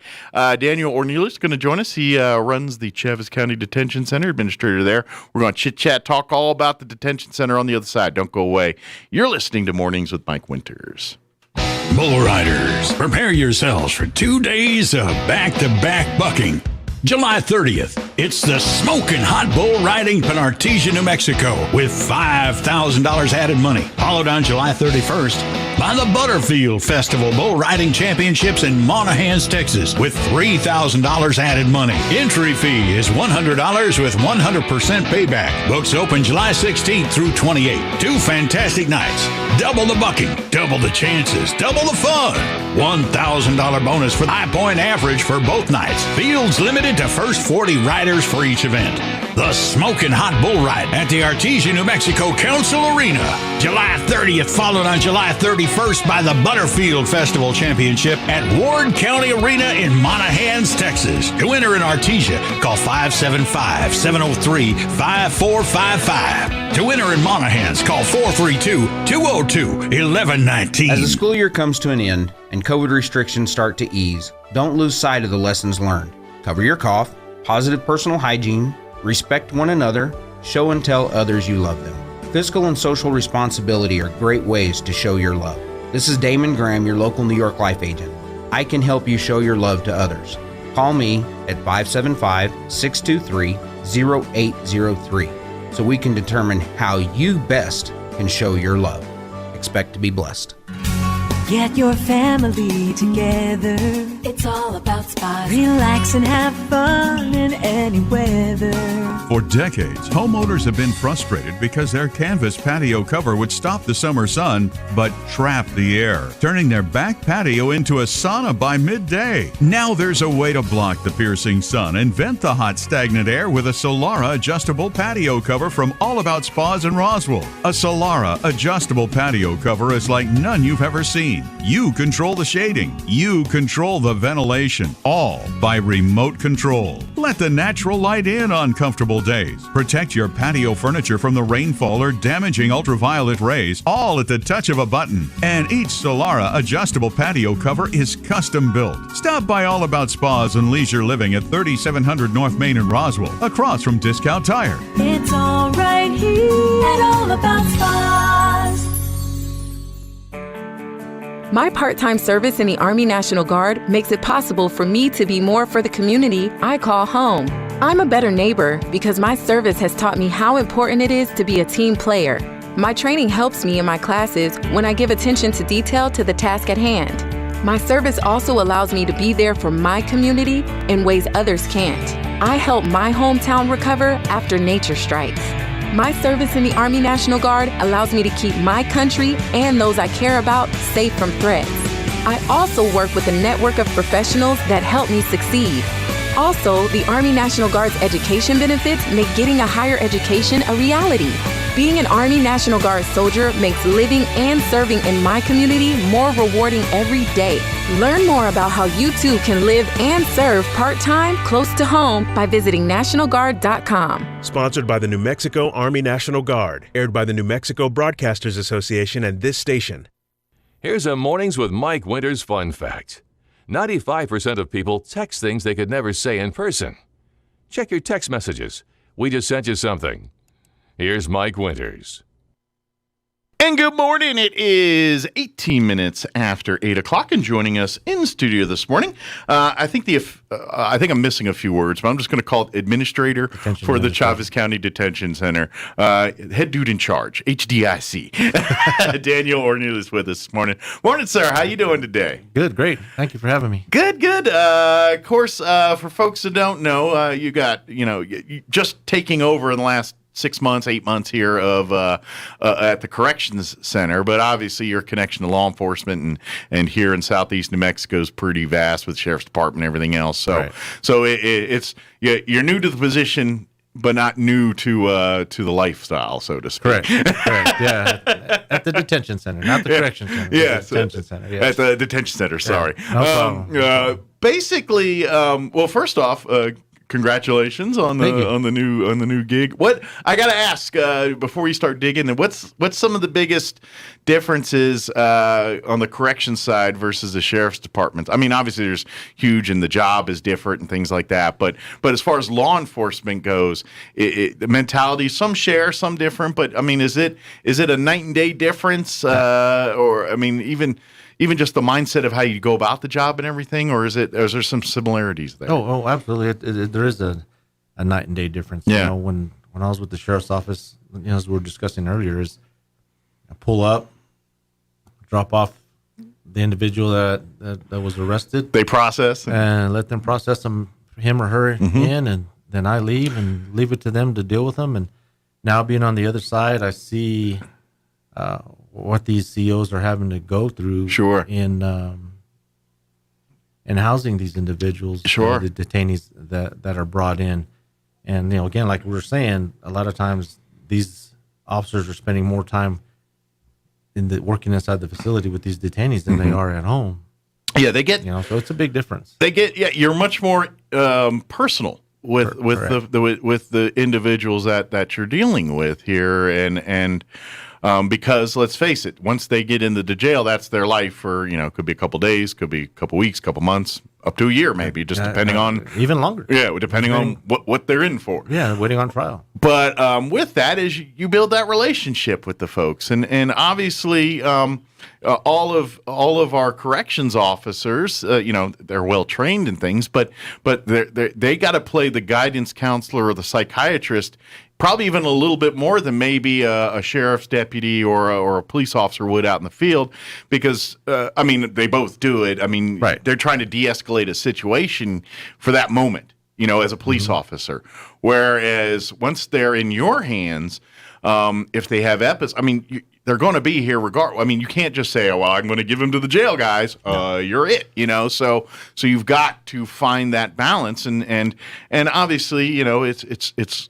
Anytime you're dealing with human beings, there's different tactics to deal with human beings. Some you got to be more friendly and stuff to get results. Others, you got to point them in the finger and say, do this, this, and this, and that's what And then others sometimes go a little kicking and screaming before they realize that what's going on there. And you got to deal with those cases in each unique way. And you covered everything just with that your statement alone. Mm-hmm. You got those that are defiant, you got those that are compliant, and you got those that kind of buck the system, but they kind of ride the fence. But for the most part, a lot of the detainees that are incarcerated, they want to do their time and get out. Sure, they're not trying to add more time to their sentence here or to get in trouble to do that. You do have those that it's just like anywhere. You do have those that always are just going to want to buck the system and cause issues. Because they're moving on to the Department of Corrections. Sure. They're going to prison. Some know that they're going to be spending a lot of time behind bars. Others, see the future a little bit sooner. And but humans are going to act. I mean, it's just human. It's just the human response. It's just certain ways we act. Obviously, they've made some seriously wrong decisions to be in that place in the first place. Despite contrary to popular belief, there isn't a whole lot of innocent people in. No, but with that being said, we're all human. We all slip up and make mistakes. Some more than others. Sure. Some go and they get in trouble and they end up there and they're like, you know what? I don't think I want to be here. I'm not coming back. Yeah. And you got those that, sometimes that's the only place they have to go. Sure. Yeah. Especially in the winter months. Well, I mean, I know we all watch Shawshank Redemption, all these movies and everything, and they always talk about institutionalized. That was one of the things, and that happened. And I'm sure you see that in the jail system all the time. Even just people that, let's just face it, they spend more time in jail than out of jail. Maybe it's one big thing, but a lot of times it's hey, they committed a crime here, did their time, come back, and then the lifestyle is the lifestyle, and they come back and here they are, and that's what you guys are dealing with, and so you're dealing with mindsets of all types, folks that truly want to get out of this cycle they're in, and then others that, like you said, they're looking at hard time and they're like, what incentive do I have? And your corrections officers have to deal with those mental issues, and in some cases talk them down and work with them and say, hey, look, yeah, you're going to spend 30 years in jail, but let's work on yourself and let's take advantage of the things that are there and trying to steer. I mean, yes, they keep the peace, but they're also counselors. They're, friends to some, obviously protectors and mommy and daddy. It's a little bit of everything there. And it's sometimes you got to know when to play the buddy. Sometimes you got to know when to play the dad. And that's just, that's in essence the life of a corrections officer. And I got to come in my staff because you hit the nail on the head. Mm-hmm. They're dealing with all the mental issues, the issues that they have with some will come in because of PTSD that they may have suffered on as kids, and they're dealing with that. The staff is, and my staff, meaning the ground officers, they're the foundation of the detention. Sure, not me or anything like that. They are. Yeah. They're the grunts on the ground that are doing the work, that are dealing with these inmates, or detainees. The thing with that as well is, when we do hire someone, what I kind of changed in the hiring process is before going through the interview, and we're going to do a walkthrough first, so they get to see it, smell it, see if it's the kind of environment that they would be in. And a lot of them, yeah. People, the applicants, when they come in, they're like, well, I don't think it's not for me. Sure. The other ones are like, yeah, you know what? Sure. We'll do it. Okay, then we'll move forward with the process. Well, I imagine you because you have a career field where you get the extremes of both sides. And what I mean by that is you have people that their whole goals and aspirations are to pursue careers in law enforcement. And so, you get folks that love watching the cops and love watching these shows and that's a good thing. That's not a bad thing. But when it's time for them to get into a real situation where they're in the corrections facility, dealing with it, then it's a whole different animal than watching it on TV or seeing a thing. And so you're right. You're like, okay, you want to do this? This is the vibe. Is this an owl? And then after that vibe, you're like, is this still something you want? And if they're like, heck yeah, then let's do the next thing. And you're like, you know what? Maybe I ought to pursue a different career here. And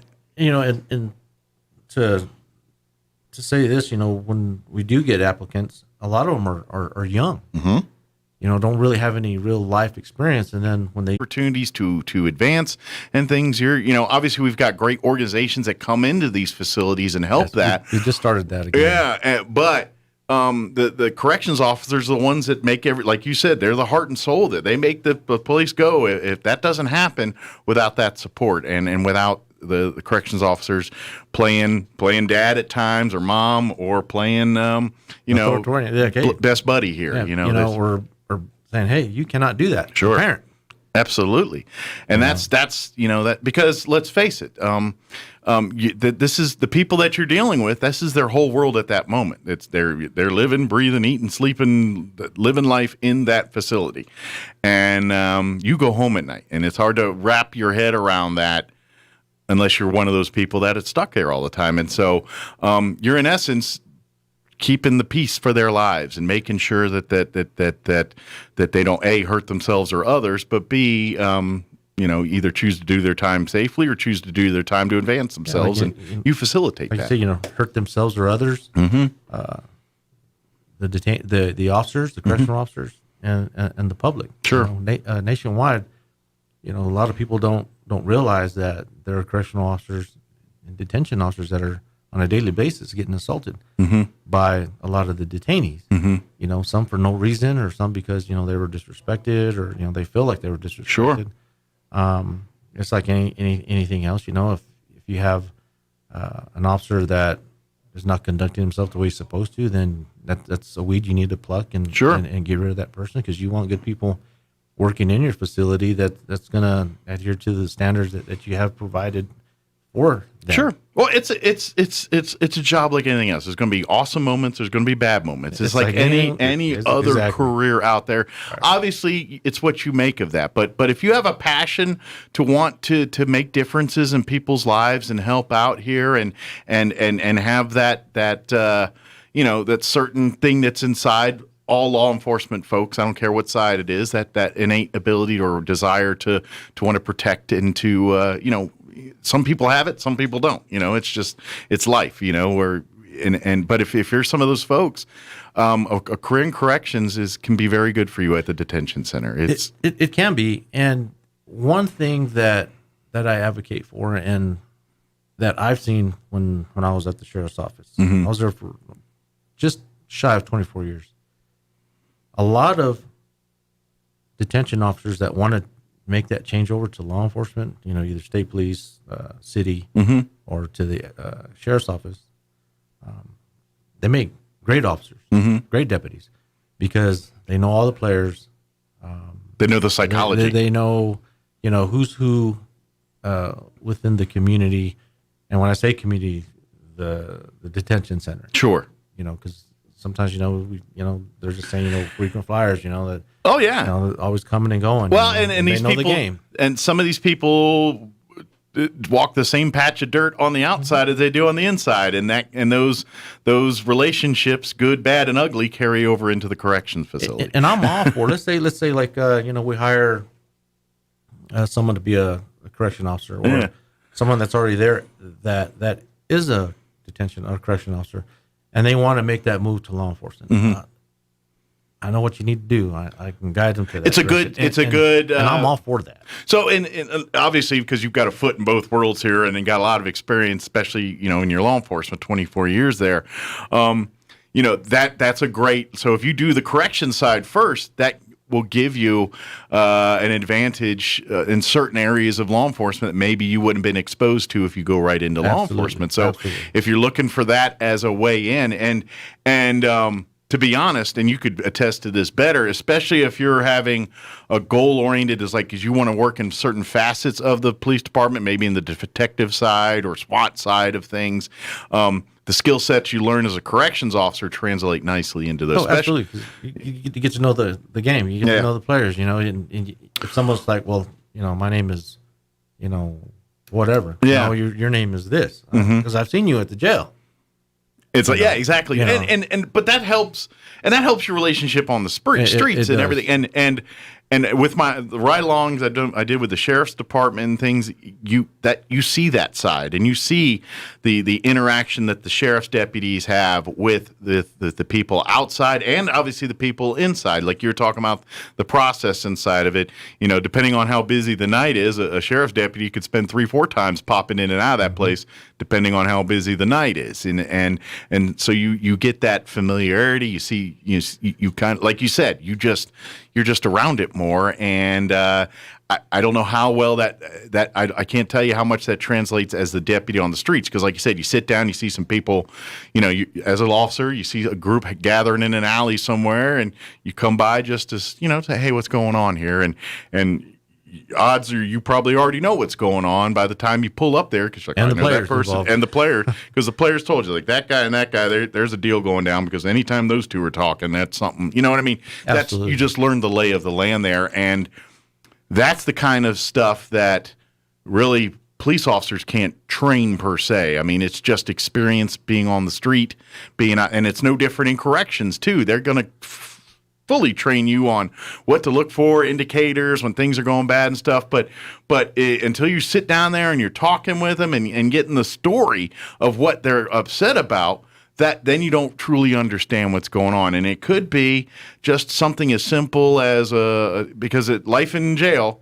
I've watched enough of those 60 Days In and stuff to kind of know, a general mindset of any jail. I don't care where it's at. They're territorial, protecting what you have, protecting your people. That mindset very much comes into play. And, we talk about racism stuff on the outside. How people survive in jail, generally speaking, is they kind of conglomerate with their own people, their own skin color. That's the nature of the beast. And the corrections officers are that thin line that kind of keeps the groups from, getting too big against each other and things. I mean, it's a whole nother community within inside that you kind of have to navigate and work, and that translates, like you said, out into the civilian world too. For the most part, it's really, until you get to DOC, that's where a lot of what you're saying. Yeah, but I mean, transpires that does takes place. Trickle down in some aspects, but for the most part, almost everybody that's in there is local, and they all know each other. So it's not as so much like you see on TV in that aspect. Okay, like the 60 Days In thing. To me is a lot of drama. Gotcha. There's a lot of stuff that goes on. They enhance it to make it good for TV. Exactly. But still, the mindset, that whole. Now, when you go like a state facility prison or something, and you're dealing with that. Those kind of politics will take place. Like you look at New Mexico is a very popular place for National Geographic style prison shows, and so we kind of get a good look at some of the maximum security prisons in New Mexico. Our county corrections detention center is not that stringent and things, but for the most part, they want to do their time and get out. And like I said, earlier, there's those that they don't have nothing to lose. Sure. And those are the ones that are and these are people of the facility where they're less, the movement's more controlled. You're also dealing with a lot more people that have a chance to turn it around, I guess you could say. Where Absolutely. Is some of the stuff you see on TV with the big federal prisons? These are guys that probably their chance of seeing daylight are slim to none ever again. Since with the COVID and stuff and the restrictions being lifted, we've allowed like Church on the Move. They've come in. They're coming in 2 times a week. Good. Wings just come back in. Wings for Life. Yeah. And they're doing their thing, and the Aspen class has come back, and so we're kind of limited to that right now. And with and you guys, obviously, because of the nature of what you do anyway, it kind of, I would imagine, like visitations and things, because. If for folks that don't know, you guys have a whole wing where you actually don't go to the jail and sit in a cell. I mean, they can actually go to a building and talk through computers, so it's all social So I imagine some of that didn't have to change so much in protocol-wise because you guys were already equipped to make sure the public and the population side don't interact so much. When I took over as the detention administrator in the first part of November. Everything was totally shut down. Everything. Just because COVID, we don't want to spread nothing. Right. So only people going in and out are people that need to be here, and that's it. Visitation center was shut down. So I think we opened it up, in February or March. I can't remember right off the top of my head. We just doing it on Sundays, and we're still doing it good just right now on Sundays. In fact, RCC, the Roswell Correctional Facility Center, they came to look at the visitation center because they want to make one out there exactly like that because they want to have contactless visitation. It's an awesome future in corrections that way because one of the biggest, and you could explain this way better, but one of the biggest risks in any jail or prison for that matter is the movement of inmates from one location to another. That's one of the highest risk things in law enforcement. So this really mitigates a lot of that internally here. So it's not only convenience for everyone involved, but it's a safety thing for the workers too. Right. For the deputies that are coming to do the transports, to DOC or wherever the detainee or detainees need to be transported to. We still do right now. We have X amount of juveniles that are in other facilities across the state, and we have a transport team that Gotcha. take care of that. And for folks that don't know, I've had enough conversations with county officials and things like that, commissioners and what have you, and sheriffs and so forth. Corrections for minors versus adults is a whole different world as far as the ratio of people to the inmates to the facilities and separate.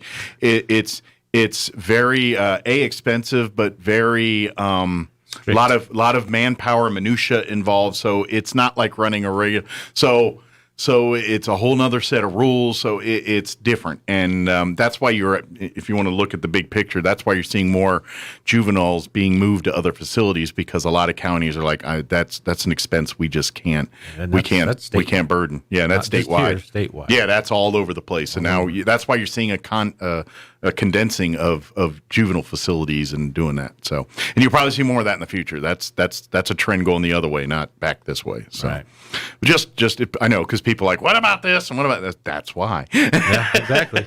and I'm not saying it's a bad thing, but that's the reason what it is. But again, going back to kind of, if folks are interested here, if you're wanting to pursue a job, a career in corrections here, this is a great opportunity. Like Daniel was saying, if your goal is still to be a law enforcement police officer somewhere, and you want to get some experience, I think starting in corrections, and who knows, you may go into corrections and be like, you know what, I think I'd rather be here versus this is, I can do more. I'm all for if you want something challenging, come here first. Sure, try it, give it a try. I think it will definitely help you with the psychology of the people that you'll be dealing with on a daily basis. And coming from a guy that spent 24 years out in the streets before stepping into the jail here, the detention center. I mean, that's saying something. That's it's like, look, if I had some of the things I'm seeing now back when I was a rookie, how much better of a law enforcement officer I would have been. And while I was at the sheriff's office, I did the whole gamut from, of course, patrol to field training officer to sergeant. You saw it all. Shift, and then I was a sergeant over our CID unit, and then lieutenant over patrol and CID, and then went to the admin side and court side. I've seen the whole thing, and that kind of helps me here as well. But I have to attribute a lot of my transition to my staff. Gotcha. Because they were instrumental and assisted me. And I would also say that your experience helps them as a staff. And I would imagine, and we don't have any here to talk, but I'd be willing to bet to say, because of your experience in law enforcement, that and everything else, and seeing that, which gives you more knowledge in seeing all aspects of what's going on at the detention center here. And what I'm saying is basically that experience allows you to, because you see it from all angles, you have a greater understanding of the positives and the negatives of any decision made or that you make as far as how the jail or how the place is run. And the people that work there, from your corrections officers to your medical to your service workers to everybody in between, they can appreciate that because, hey, this guy, all right, he's making this decision, even though there's going to be a negative impact here, but he's understanding that and knowing that he's going to have to adjust that. You know what I'm saying? Yeah, absolutely. Some people make a decision and they don't, because of their experience, don't realize the impacts that decision makes. Where from your angle, you're like, I know I'm going to make the decision. I know it's going to hurt you guys over here, but I'm going to do this to supplement that.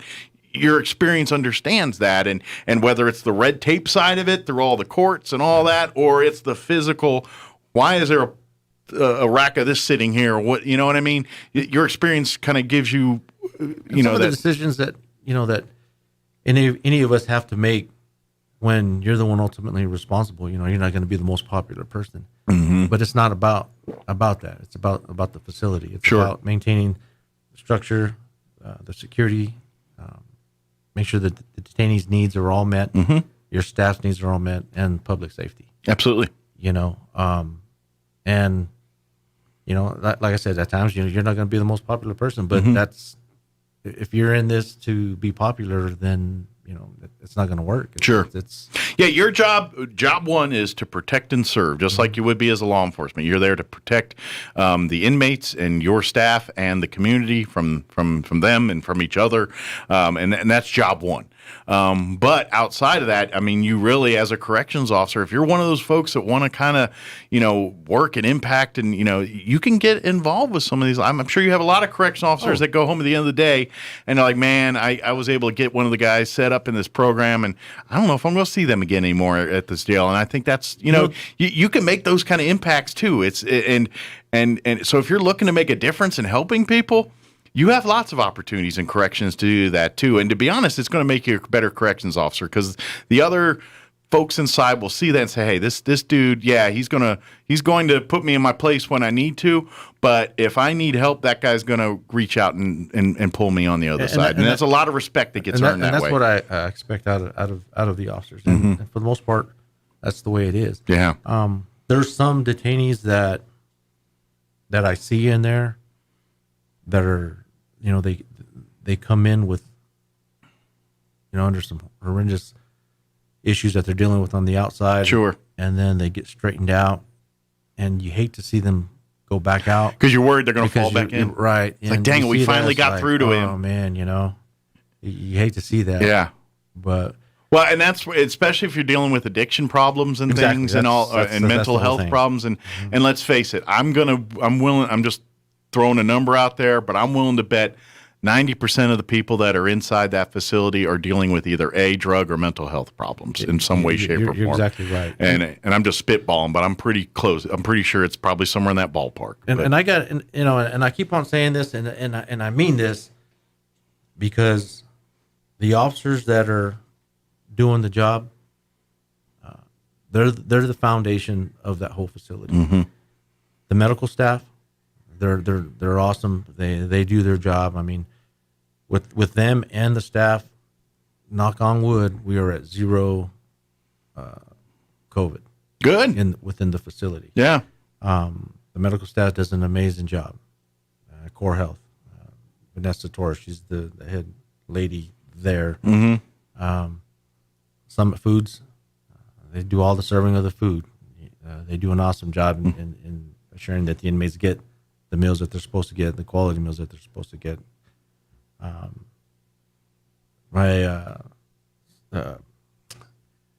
in thinking about what her. That's the problem. You have to mention names. Assistant, we got to remember names and you're in trouble. You always forget one. Miss Serafino, she does an awesome job. Codis Harris, Sarah Haberlin, Karina Bettis, and I have Marianne Williams. She's getting ready to retire, so we're going to have a record clerk position opening up as well. So I got some shoes to fill there. Right. And then it goes to interim chief Pete Hernandez, who's doing a great job in helping me, as well as the lieutenants, Lieutenant Easy Sanchez, Nicole Rogers, and Clint McLean. And then all of my sergeants and corporals. I have a training sergeant. He does a good job. It's a tedious job. And what I've done is we have had a promotion of 4 corporals, and one of those corporals is now going to be kind of shadowing him to become a trainer as well. All right.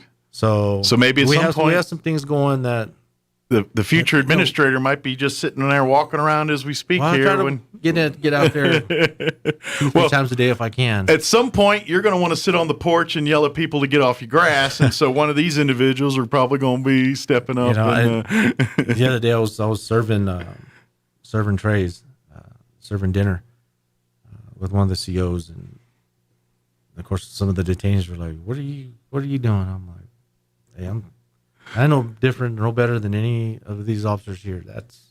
I'm sure that's the respect. Not about titles and all that. In a facility like that, that's respect earned, because they're because they know. Let's face it, inmates or the detainees, the folks inside, they're living in that world 24/7. Right. They're seeing, observing everything that's going on.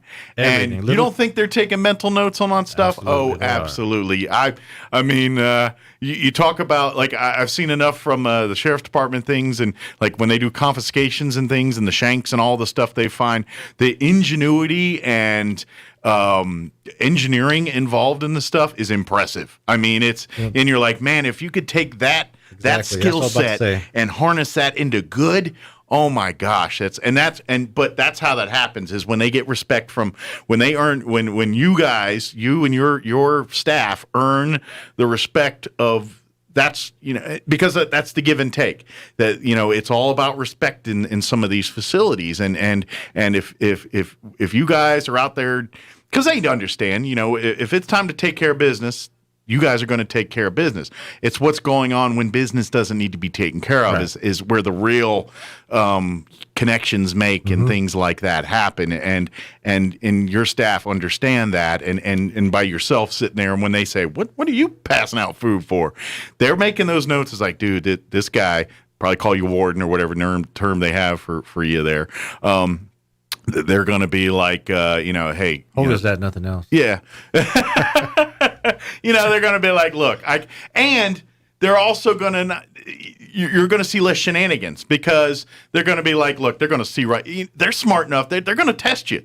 They're going to test, and the ones they know that they can get away with it, they're going to, if they can see a crack in the wall there, chink in the armor, they're going to exploit it. But if you come correct with that and you give them that, they're going to try that less, because they know. And the next thing you know, they're going to, you start treating them like a human being, they're going to start doing that back. Now, you got to be vigilant, right. But at the same time, you always hear the get more with honey than vinegar and those types of things. It's no different in this world too. If they respect, or they can respect your position, and once they do that, they're going to conform, and who knows, maybe be receptive to your advice and to your direction. And what I mean outside of the jail, I'm talking, they're going to point you to wherever button you say, hey, when you get out of here, talk to this guy, or go to this, sign up for this, or do some of that stuff. And because you have their ear 24/7,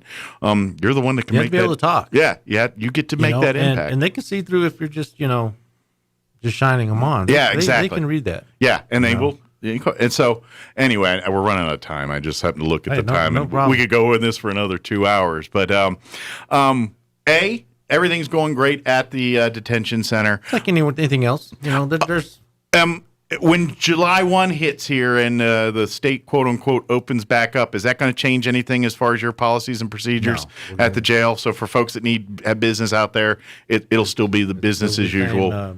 Check in, do your thing. Yes, sir. If folks are interested in pursuing a career in corrections here at the detention center, should they go to the county website? County website. County website. Yeah, you can go. Always just type in Chavez County. I think it's chavezcounty.gov or something like that. I don't remember the official website.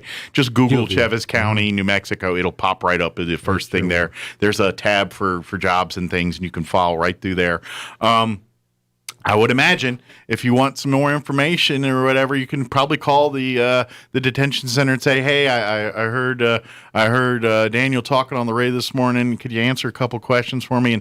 And the staff will be happy to, if not do it direct, depending if they're busy or not, they can put you in a place where someone will get you that information and set that up. Maybe not the best of ideas, just strolling over to the jail and saying, "Hey, I want an interview." Get that set up.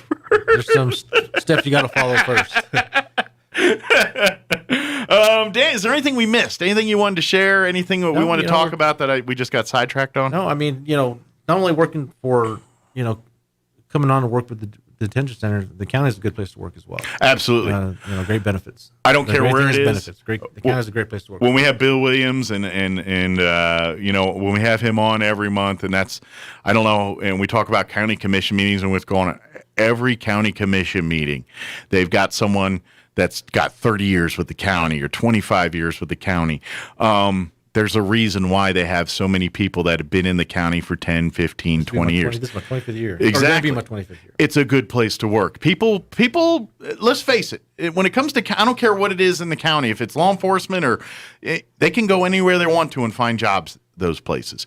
But when you got people staying there 20, 30 years, and you got to literally kick them out the building, It says a lot. It says a lot about how it's run and things like that. So when you're making your career decisions here, and let's face it, you live in a world right now where you have a lot of options. We do. That's going to go away at some point. But let's talk. Go there, ask, and you know what? Talk to some of the detention officers and things. If you have friends with someone or some of the staff there, the service or healthcare, talk to them. Ask them what life's about. They'll tell you all about it. And it's the best resource. They'll give you the skinny. And yeah, it's a job. There's going to be days where things stink. It's just life in general. That's the way it is. It's just life. There's no perfect company business out there that is perfect. Yeah, the guy that's there's the issues professional everywhere. athlete that thinks they've hit the dream, they have bad days too, and you're going to have that. But you know what? At the end of the day, this is a job that if you put in your talents and your effort and your desire, you're going to take more out of it than you put in if you let it. I do got to say one last thing, and prior to me taking this on, I discussed this with my wife and prayed about it, and I think this is the place where God wanted me to go. So as is your end game. Everything is that I give all the glory to Him. So we got another 20, 30 years of you holding down the fort. I don't know about 20, 30 years, but 60 years with the county. That'd be a first, I think. Ain't happening. Not happening. You sure? I'm positive. Okay. All right. Well, we do appreciate time, and I know you probably got a stack of work here you got to get to when you head back to the office here. But yeah, you got to deal with the weekend. Payroll Monday. Yeah, there was always some people that did some things over the weekend you got to handle here. But anytime you want to drop by, come by. Even if you want to bring some of the staff and spotlight them, we'd love to do that stuff. We are just, hey, if you need more folks in food service or health, and say, hey, meet so and so. This what do we do here? And we'd love to have all that stuff because I think it's great for the people to see, and I think it's great for the public to see because I know you're not planning on it, but you might end up being there as a visit yourself, and now you kind of understand how things work a little bit. And that understanding things definitely takes a lot of the fear out of things. When you may not like it, but at least if you understand it, you know what you're dealing with. So, anyway, appreciate the visit. Thank you for having me, and we'll see you next time. Stay safe. Tell everybody we're praying for them, and we're glad, we're thankful that they're there doing their thing, and we as the community, whatever we can do to help, let us know. I appreciate that. Awesome. And I'm sure they do too. Yeah, absolutely. They are the folks that they do the unseen job. Absolutely. It's not me. They do. You've done it too. You just don't get to the top. You got to get there and chew that dirt to get there. And we appreciate you guys. So awesome. Thank you, sir. We'll see you next time. Okay. Yes, sir. Thank you. All right. 8:56. Let's do a quick news update and quick break. Don't go away. Now for a Pecos Valley news update, I'm Jared Cirillo. An arrest warrant issued on Sunday for a Roswell man whom police investigators have identified as the person believed to be responsible for the death of a local woman who was shot late Saturday night. RPD seeking to find Christopher Nathan Beltran. Beltran is charged with first-degree murder, tampering with evidence, and other crimes. The criminal charges relate to the deadly shooting of Dominique Gonzalez, who was found dead outside the front door of a residence when officers arrived in the 400 block of East Forest Street just after 11 p.m. Beltran is believed to be Gonzalez's ex-boyfriend. The investigation, meanwhile, indicates Beltran may have been upset about Gonzalez possibly being in a relationship with someone else. Anyone with information regarding the whereabouts of Christopher Nathan Beltran is asked to call the Roswell Police Department. You can remain anonymous by calling 888-594-TIPS. You're up to date. I'm Jared Cirillo. It's an old story. You go on vacation, you relax, you have a good time, and then you come home to a world of disarray. Your mail is backed up. You have 100 messages on your voicemail. Your lawn is 3 feet tall, and your pool has developed a nasty algae problem. Well, the good people at BioGuard can't solve all your problems, but they can help you with your pool. So before you go on vacation, stop at Mays Lumber at 115 South Virginia in Roswell and ask about their special vacation plan. BioGuard has a wide variety of products that will find algae and take care of your pool. So when you come home from your vacation, you can depend on your pool to relieve your stress and not add to it. Because BioGuard guards more than your pool. They guard your time, your vacation, and your peace of mind. BioGuard at Mays Lumber, 115 South Virginia in Roswell. We cut to order, special order, products old and new. You can count on Mays Lumber Company. You've slouched on it. You've slept on it. You've sheltered in place on it until it's worn out. Now it's time for new furniture from Glenn's. Like a breath of fresh air, Glenn's will brighten your home with beautiful new furniture you'll be proud of for years to come. And at Glenn's, everything is ready for immediate delivery. So reopen your life and refresh your home with a trip to Glenn's Furniture at the corner of Union and Alameda, where delivery is free since 1953. Travis Hicks, Richland Auto Group. I'm here at Richland Chevrolet and Richland Dodge, living and working through some unprecedented times in my business and in our country. Even though it appears our lots are virtually empty, we're still selling new Chevys, GMCs, Buicks, Cadillacs, Chryslers, Dodges, Jeeps, and Rams. They're just selling right off the truck. Keep an eye on our websites. You can find them by Googling Richland Motors Roswell, as they show incoming inventory up to a few weeks out. Also, there hasn't been a better time to sell or trade your car in my whole career. Anemic new car inventories make the value of your car higher than ever. We've recently been able to give people who purchased their vehicles as far back as 2018 as much now as they paid then. Let me say it again. The car you bought as far back as 2018 could be worth as much as you paid for it then. And the best news is that our governor's color designation doesn't change the value of your trade. Freedom, trading at Richland. Just another reason to do business with Richland, where service is now job one. Your home for Kim Commando in Roswell. 106.5 Roswell's Talk FM, KEND, Roswell, New Mexico. Was told he could not use the boys' rooms that corresponded with his biological sex or private bathrooms. There were two dissenting votes from conservative justices Samuel Alito and Clarence Thomas. Greg Clugston, Washington. And this final week of the High Court's current term expected to bring rulings on 4 other cases as well. The biggest of those is a voting rights dispute from Arizona. And if the court issues a broad opinion, it could really limit how people who object to some of the voting measures that Republican lawmakers have put in place in several states, it really could limit lawsuits against those bills under the Voting Rights Act. That's correspondent Mark Sherman. The families of 152 people missing in the aftermath of the condo tower collapse in Surfside, Florida, continue awaiting word on their loved ones. Our top priority continues to be search and rescue and saving any lives that we can. And our brave firefighters are telling us that that's the right thing to do. Miami-Dade Mayor Daniela Levine Cava says the death toll currently stands at 9. The search for survivors a slow, methodical process. Watching Wall Street this hour, stocks are mixed. Right now, the Dow is down about 152 points, while the NASDAQ Composite Index trading 85 points higher, the S&P down a fraction. More on these stories at townhall.com. If you're attacked by a bear, a dog will throw himself into the mouth of the bear to save you. Dogs are dogs. They pour out their love onto you. Before long, you can't live without them. I have a chocolate cocker spaniel named Lady and a blackmouth cur. He's about 120 pounds, and his name is Arlo. My little cocker, her coat's as soft as a stuffed animal. They're both real soft coats, and my dogs don't have any health problems because they're eating what they need to eat. DINOVITE.com. Dynavite is like pouring a multivitamin right onto their food. The omega-3 fatty acids, flaxseed, zinc, alfalfa, the digestive enzymes that are cooked out of regular dog food. We'll be scooping our Dynavite onto the food, then squirting the liquor chops and the fish oil. They start salivating. Dynavite is nutrition. You won't believe how happy your dog will be. It's a lot of responsibility owning a dog.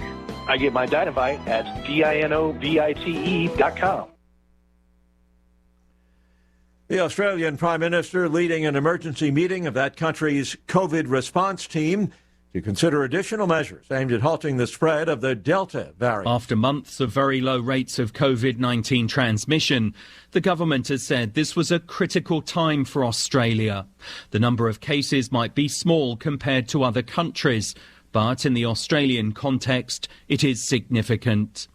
Coronavirus restrictions have been imposed in most states and territories.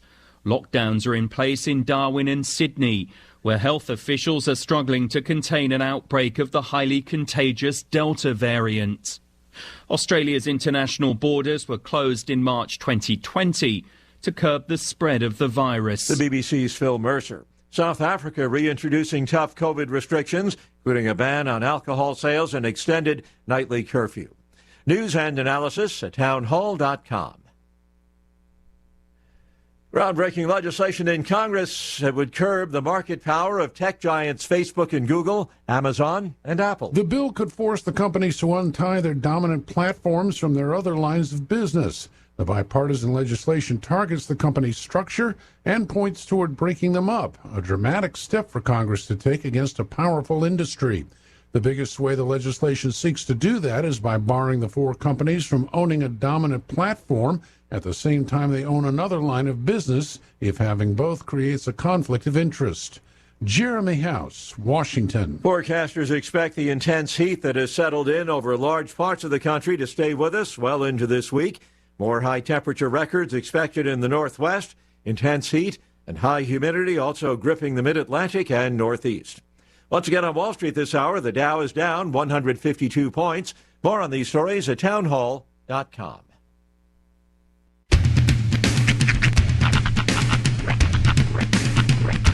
What in the wide, wide world of sports is going on here? I promise you, whatever scum did this, not one man on this force will rest for 1 minute until he's behind bars. Now let's grab a bite to eat. Yeah, come on. I feel the hot wind on my shoulder and the touch of a world that is older.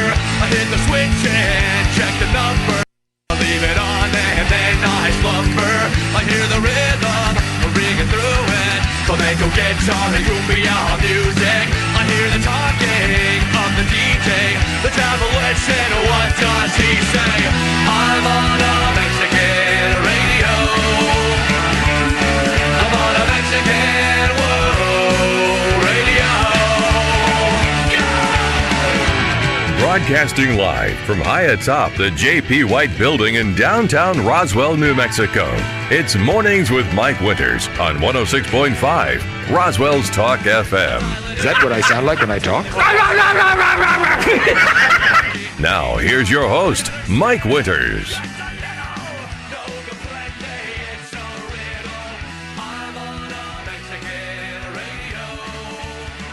And good morning. It is 6 minutes after 9 o'clock. Welcome to hour number 3. Tres Invierno. Of Mornings with Mike Winters, right here on 106.5 Roswell's Talk FM. Happy Monday, everybody. I know, it's not fun to say. It's Monday, and you're like, man, it's a weekend. Now it's grainy and cloudy. No one wants to get out of bed. I ain't gonna lie. My alarm went off this morning, and I was like, oh, it's still cozy and dark in here. And I get up in the dark anyway, but with the daylight savings and the clock moving, and that 5 o'clock hour, there's light coming through the window at this point. And when it's kind of overcast and cloudy in that 5 o'clock hour, ain't no more light. And I'm like, oh, so I get back to like the winter days, and like I wake up and I'm like, oh, it's still dark. My bed's so warm. I'm going to, makes it rough. But you made it out. Welcome to the week. It's going to be raining. Got a good shot all week. I'll get you up to date with the weather. We got a flash flood watch. That is in effect through tomorrow, but I imagine that will get extended and added to and all that because from today through your Independence Day, the lowest rain percentage I see is a 40% chance Wednesday night.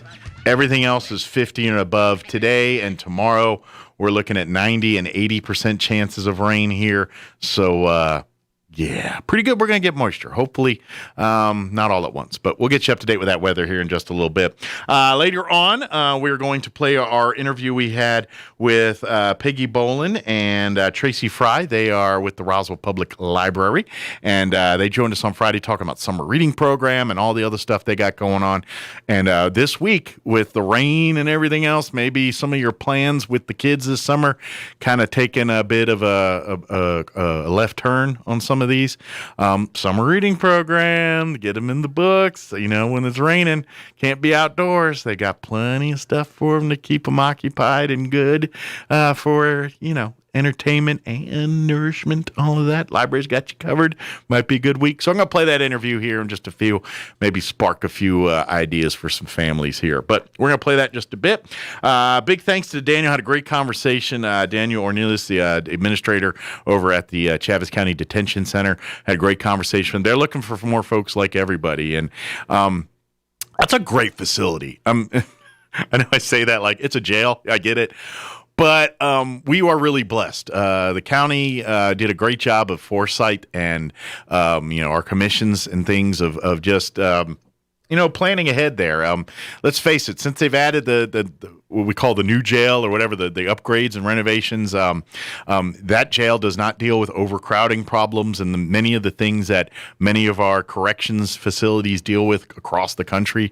They're in much better shape with that. And it's I like I said, I got to do the tour. It's quite impressive. Now, I don't have a lot of jail tour experiences, so other than what I see on television, I don't have a lot to compare it to. But I was highly impressed with that facility, and Daniel and his staff do an amazing job of holding down the fort there and doing what they've got to do. And telling you, if you want to help them out, it's a great place to start. And a gentleman like Daniel, I'll tell you this right now, he's a great guy if you're a young individual and you're wanting to pursue a career in law enforcement, I'm just saying, guy like Daniel to under that tutelage and under with him running the show there, and with a man with 24 years in law enforcement experience on top of his experience with corrections and things now,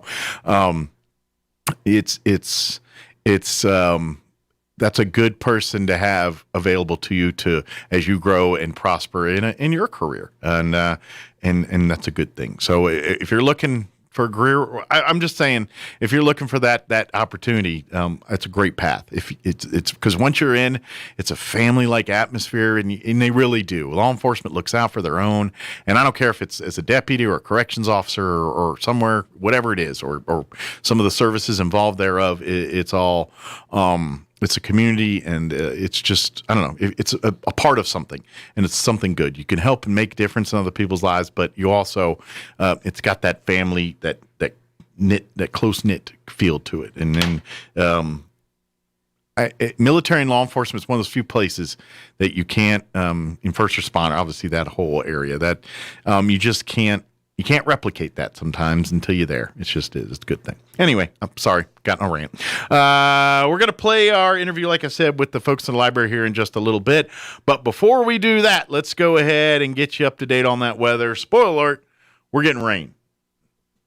Probably quite a bit of it. So here it is. I'm meteorologist Steve Hamilton with your Pecos Valley weather. Plenty of rain coming up over the next couple of days. We have stationary front nearby and lots of moist air over eastern New Mexico. Showers and thunderstorms will be likely. Some of those storms could have heavy rainfall, so watch out for some flash flooding. Today's highs between 73 and 76. A few of those storms could drop 1 or 2 inches of rain.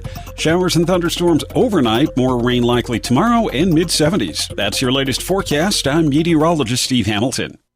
Thank you, Steve. And currently, 67 degrees. It says like rain. I can't really tell if it's raining right now, and it doesn't look like it, but I don't know, it's going to. We'll get more. Currently 67. Humidity is at 87%. Winds are out of the north at 10 miles per hour. We do have a flash flood watch in effect through 6 a.m. tomorrow. I would imagine that will get extended and changed and possibly upgraded. That's because we have great chances of rain today, tomorrow, and all week. Today, we're looking at a 90% chance of showers and thunderstorms. Some storms could produce heavy rain. Expect a high of 73 today with northeast winds at around 10 miles per hour. We could get anywhere. Now they're saying half to 3/4 to an inch of rain possible today. So anywhere from a half to an inch of rain. They threw the 3/4 in the middle just for fun, I guess. Tonight, an 80% chance of showers and thunderstorms. Once again, storms could produce some heavy rainfall. Overnight low of 65 with north winds 10 miles per hour. Could get another 3/4 to an inch of rain tonight as well. Tuesday, we are looking at a 90% chance of showers and thunderstorms. Once again, some storms could be severe with the heavy rain. High of 74 tomorrow with northeast winds at around 10 miles per hour. Could see another 1 to 2 inches of rain tomorrow. Tuesday night, we're looking at a 90% chance of showers. Once again, potential for heavy rainfall there. Overnight low of 64 with northeast winds 5 to 10. Wednesday, 70% chance at rain. Once again, some storms could produce heavy rainfall, mostly cloudy. High of 81, northeast winds at around 6 miles per hour. 60% chance of rain Wednesday night, mostly cloudy. Overnight low of 66. Thursday, we're looking at a 50% chance at showers and thunderstorms, partly cloudy and 84. 50% chance of rain Thursday night, mostly cloudy, 66. Friday, a 60% chance at rain, mostly cloudy, high of 85. Friday night, a 60% chance of rain, mostly cloudy, high of 67. For your Saturday, we're looking at partly cloudy, 60% chance of rain, high of 85. For your Independence Day, a 60% chance of rain, partly cloudy, and 86. So, we got good chances of rain all week long here. Stay dry, bring your umbrellas, be careful. Watch out for the flash flood watches and things, especially, we know, the south end especially, just with all the lower end and the damage and the floodplains and all that. Be prepared. Could be seeing some more of that this week. Just warning you. All right, it is 9:15. Real quick before we take our break and play our interview with the folks from the library.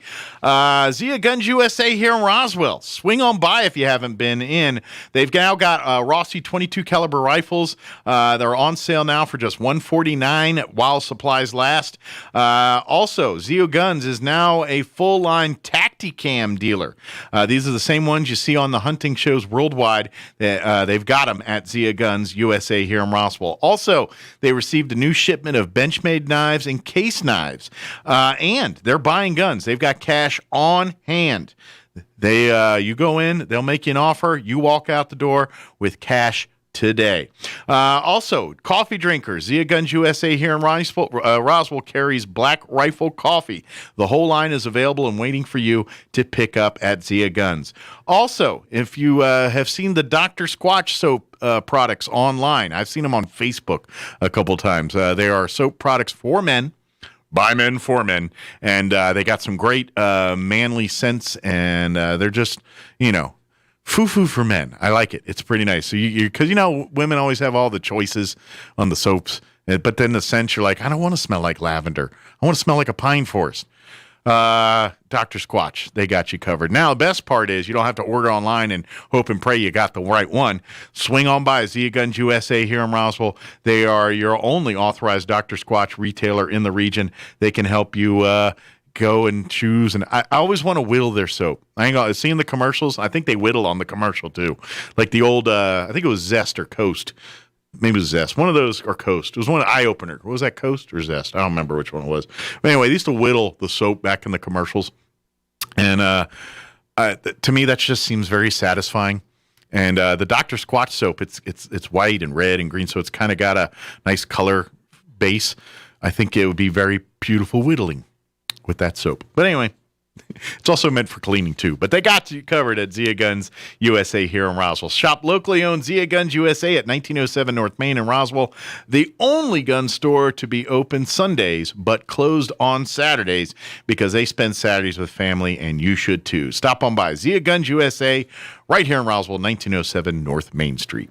All right, it is 17 minutes after 9 o'clock. We're going to take a quick commercial break, and then on the other side of the break, our interview we had Friday with Peggy and Tracy from the Roswell Public Library. We're going to talk summer reading program and all that stuff with them on the other side. Don't go away.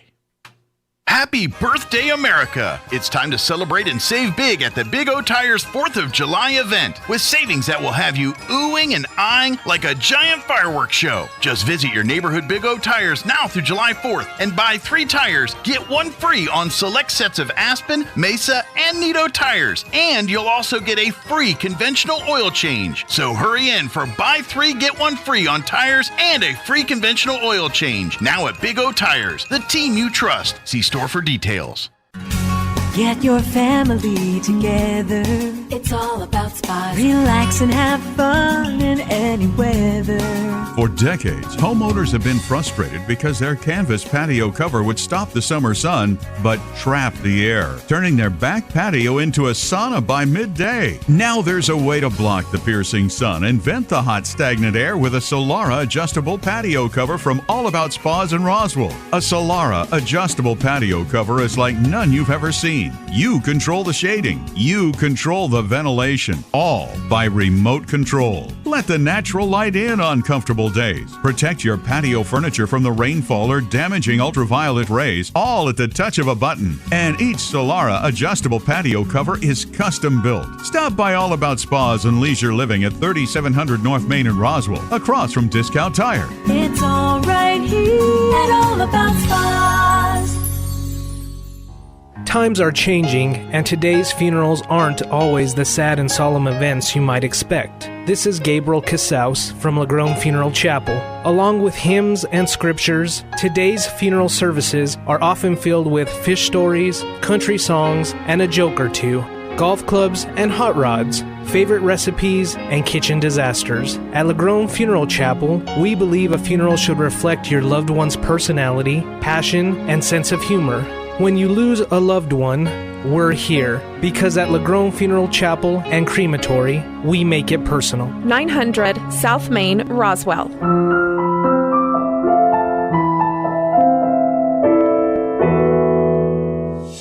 Being in the Army National Guard is about more than just serving your country. It's about being there for your community when your neighbors need you most. The Army National Guard makes college affordable. Serving part-time lets you attend school full-time while you take advantage of education benefits that can help you graduate debt-free. If a civilian career is your goal, serving part-time allows you to work at a full-time job. The skills, qualities, and contacts you'll develop in the Guard can open doors to a great civilian career. Want to serve but worried about being away from friends and family? Part-time service in the Army National Guard allows you to serve close to home. Serving in the Army National Guard lets you have the life you want while you enjoy the many benefits of serving your community and nation. You owe it to yourself to learn more about how the Army National Guard can fit into your life. Visit NationalGuard.com. Sponsored by the New Mexico Army National Guard. Aired by the New Mexico Broadcasters Association and this station. Here's a Mornings with Mike Winters fun fact. You cannot snore and dream at the same time, unless you're dreaming about snoring. Here's Mike Winters. Joining us in studio this morning from the Roswell Public Library, Tracy Fry and Peggy Bolin back with us. Good morning, ladies. Good morning. How are you doing today? We're pretty good. Good? How's life at the library? I know it's got to be getting busy, right? The summer with kids out and everything. Summer reading program, everything. I mean, it's probably a pretty busy time at the library. Yes, here. it's busier than it's been. Yes, finally. Yeah, good. Yeah, it's summer and we're ready to go outdoors and do things. And, you can incorporate reading into outdoor activities too. I'm telling you. Oh, yeah. Sitting under, and here in New Mexico, you can actually get under a shade tree and get shade. Exactly. It's not like back, I grew up in Maryland originally, and there's so much humidity, although today is probably not the best case to be making for humidity. But you go back east with like the 112% humidity, and you sit down under a tree, and you're like, hey, it's just as hot here as it was sitting over here. Exactly. Not here in love. So we can complain about heat, but at least we got that. Oh, yes. So That's you can true. maybe go to the library, grab you a book, find you a nice big tree to sit under, and watch the day go by. When it's not windy. This is true. Slight breeze, 10 to 15, maybe 5 to 10. Or maybe I'm getting a little specific now. There you go. But my point is, if you're looking for things like, and here's another point. I mean, we got the summer reading program for the adults, for the kids going on. Right. But traveling, people are now going to start going out and about and doing things. If you're taking road trips, the library can help make that trip a little bit more pleasant for you and the family. Do you guys? I know this was something we talked about before COVID, so I don't know if this is something, and we talked a lot before. Do you know about the? They used to offer like a pass that for the state of New Mexico that basically you could check it out like a book. And then you have it in your possession for a week, and it lets you access certain museums and facilities across the state for a discount or free prices. Yes. Is that still available? Yes, it is. Awesome. So this is something folks can take advantage of this summer too. Yes. If you're gonna now, it's like a library book. You got to check it out if I remember right. And then, but it's not like a library book because you can't renew it. You get 7 days. That's it. It comes back. Then it's on to the next. First come, first serve. But just go to the front desk and inquire, and they'll tell you all about it. Yeah, it's really nice. And I've it is. used it. And there's a whole list of like even if you're going to Lincoln, I think just a day trip up to Lincoln, you get discounts to go there. Right. I don't remember all of them, but like almost Santa Fe's got a bunch. Right. Cruces has got, I think, the Museum of the Horse and all that, and the radios to the Cowboy. That's all part of this too. So it's like national park stuff to state museums. I think a lot of those museums, like the science museums and things in Albuquerque, I think all those fall under that umbrella too. The Nuclear Museum, I think, is part of that as well. I don't remember off the top of my head, but it's go to the library and ask, and you'll get the whole brochure and everything that tells you what you can do. But it's summertime. Might as well take advantage of it. That's right. So, as far as the summer reading program, kind of explain the how that works for the kids and for the adults this year. Okay, with the children, they come in, the parents come and register them, and every week that they come in and check out books, they get an incentive, which is a little prize. They're the younger children, they get to choose something from the treasure box. And if they're the teens, they get to get a coupon to win pizza from Domino's. Nice. And the adults, every week that they come in and check out a book, all they need is one book. They fill out a raffle, and they can win it's a gift basket. They get to choose which gift basket they would like. It's got some various swag in there. It has swag in there, yes. A very nice gift basket. Cool. Gift basket. Little pampering for the adults there. Yes. Exactly. So I like it. But, and of course, obviously, this is just all to say, hey, pick up a book and find the real joy. And I know this sounds like a PSA, but the real joy is reading the book. I mean, that's the whole point. Yeah. Right. I mean, it's nice to get the pizza or something like that. But at the end of the day, what we hope is you find this story that draws you in and gets you to love reading. And then when that book's done, you're like, all right, I got to find something else to kind of keep me interested in things like that. And that's kind of the hope is we in a world that we have everything at our fingertips and even more so now with Netflix and I mean at least when I was a kid we had like 3 TV channels. Now is it? So books could compete a little and bit. You had to turn the channel for your dad. Yeah, exactly. And to get off the couch and go and change. So books could compete a little bit. Right. But now, I mean, you're like they almost beam the movies right to your head now. It's like I'd love to see that star. Oh, there it is. Yeah. Yes. We're almost like right there. So books are getting competition here. But you know what? The beauty of the book is you read it at your pace. The only influences you have is your head, really. I mean, you're in the author's words, and there's no one to tell you or how to interpret this or It's you and yours only, and that's something special about that you sometimes don't realize till you take advantage of it and do it, and you're like, okay, this was my time reading. There wasn't kids wanting to get me to do this. There wasn't, I'm not worrying about that job thing I got to take care of in the morning. It really is your escape there too. It doesn't all have to be work. We all think of reading as work and everything else, and they're like, no. Nah. Reading is for fun too, and we need to remind ourselves of that sometimes. So, welcome to the summer reading program. And I also want to say that we do offer some STEM activities. We have, I believe, 3 3 more STEM activities coming The up. little packet kits that we well, were not talking. the STEM kit. Okay. There's the STEM kits, but there's activities. Most of them are fold up. Okay. But it was like you meet and actually do it outside the library. Like a group activity. Right. Gotcha. Right. So one is this Saturday. Okay. But, is there still spots left? No, or is it's full. Okay. It's full. But we still have room in our tie-dye. Okay. We're going to do tie-dye in July 21st. So sign up probably ASAP on that one. Well, we'll have plenty because we're that's asking everyone to bring their own item to tie-dye. So Okay, so it'll be plenty. Come and go. But Right. bring your own tie-dye shirt, I guess. exactly, Shirt or to tie-dye. socks or whatever you want to tie-dye. Yeah, I guess so. 60s expanded. It's Yes, not just that's shirts right. anymore. You can tie-dye anything. Your mask, whatever.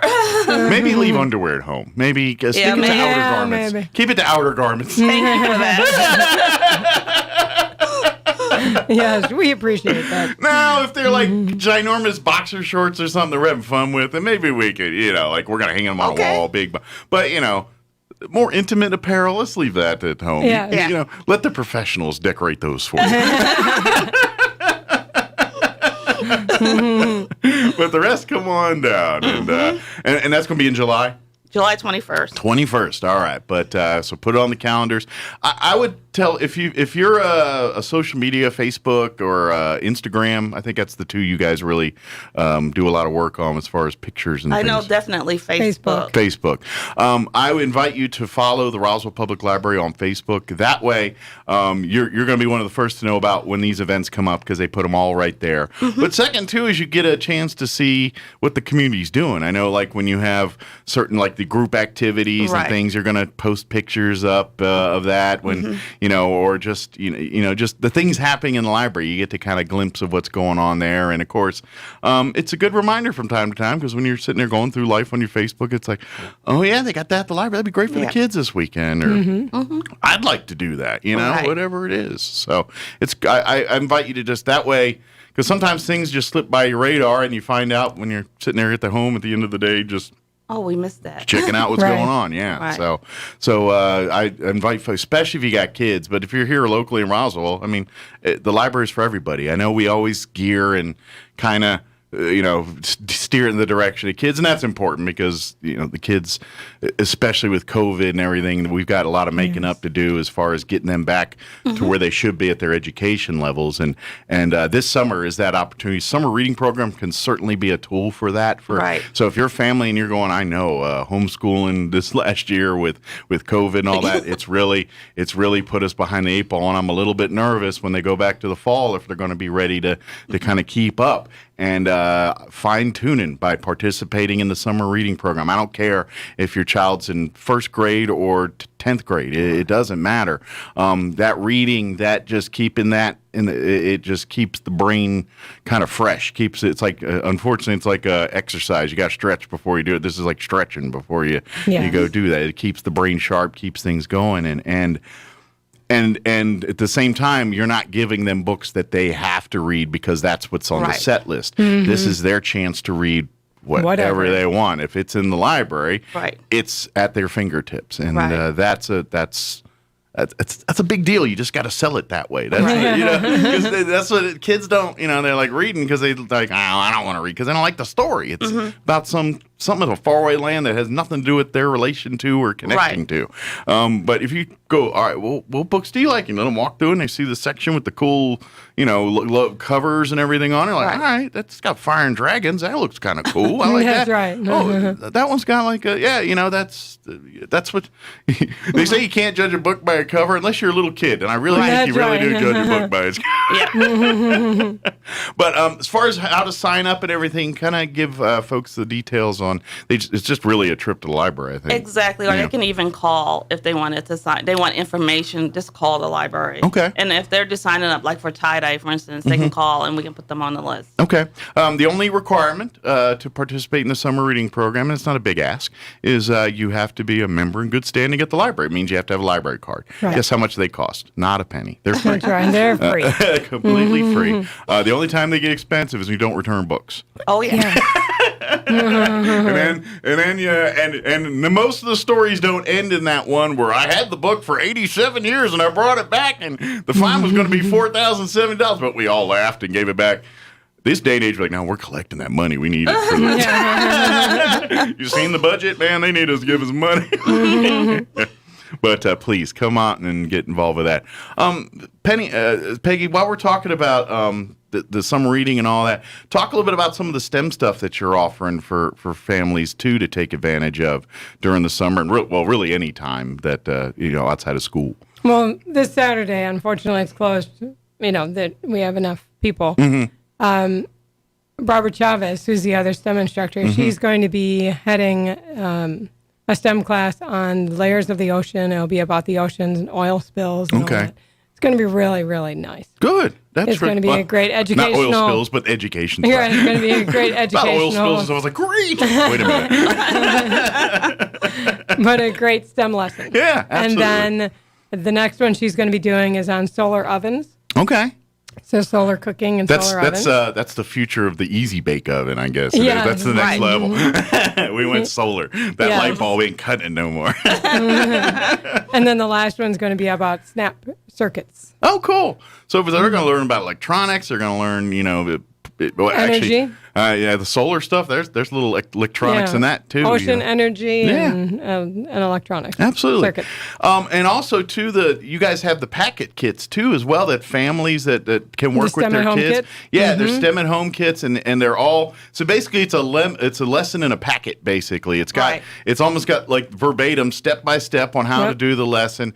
It's got pretty much all the materials. There might be one or two things like some paper or like a little just things you have around the house that may be yardstick. Incorporated into the project there. Right. But yeah, you just check them out and you can do them I don't know, one a week or whatever it is you guys want to do. But you can set that up as a fun way. So if you have some kids that had a little struggling in their science and math and those types of things, or they just maybe they aren't exposed enough to it. Maybe pick a couple days throughout the summer here to just check one of these out, sit down with them and say, hey, let's have some fun here. And you don't have to sell it like a lesson. Turn it into something, something fun. And they don't realize it's something they're learning and education. They don't, but it's really a great opportunity. Again, just come to the library there, ask. They'll be happy to give you any information on all that stuff and show you where it is. There's lots of resources too.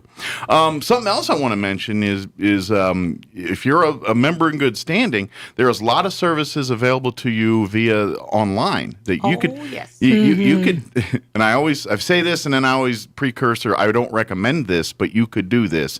You could literally access a very big hunk of the library and never set foot in the library just through the online services and things like that. It's not the best idea, but if you need stuff in a pinch or you're traveling or whatever, it's very handy and very convenient there too. But like if you're looking for audiobooks, things like that, and access to periodicals and I think even tutoring and stuff, right? There's some programs to help high school or elementary or college age students with tutoring and things like that. Right. There's a lot of resources through the and all of it free of charge as long as you're got a card in good standing. So I don't think people are like, where can I go?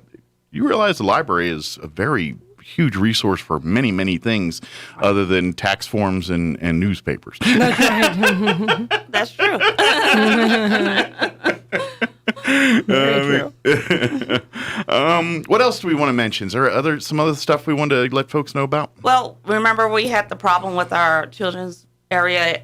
It was flooded last year. Yeah. So we'll be about 95% done with repairing it. Okay. So it's going to be like a soft opening in the beginning of July. Okay. So you can come in and walk into the children's area. But we're going to have a grand opening on August 28th. Okay. We're going to have costume character there. Okay. We're going to have a ribbon to cut and everything. So we're going to have like a sneak peek or a preview, and then we'll have the big party in August to put on our fancy duds and come in and have a celebration. Well, you don't have to put on fancy duds. Theoretically, you could if you wanted to. I wear a tuxedo and everything. Come on down with a tux.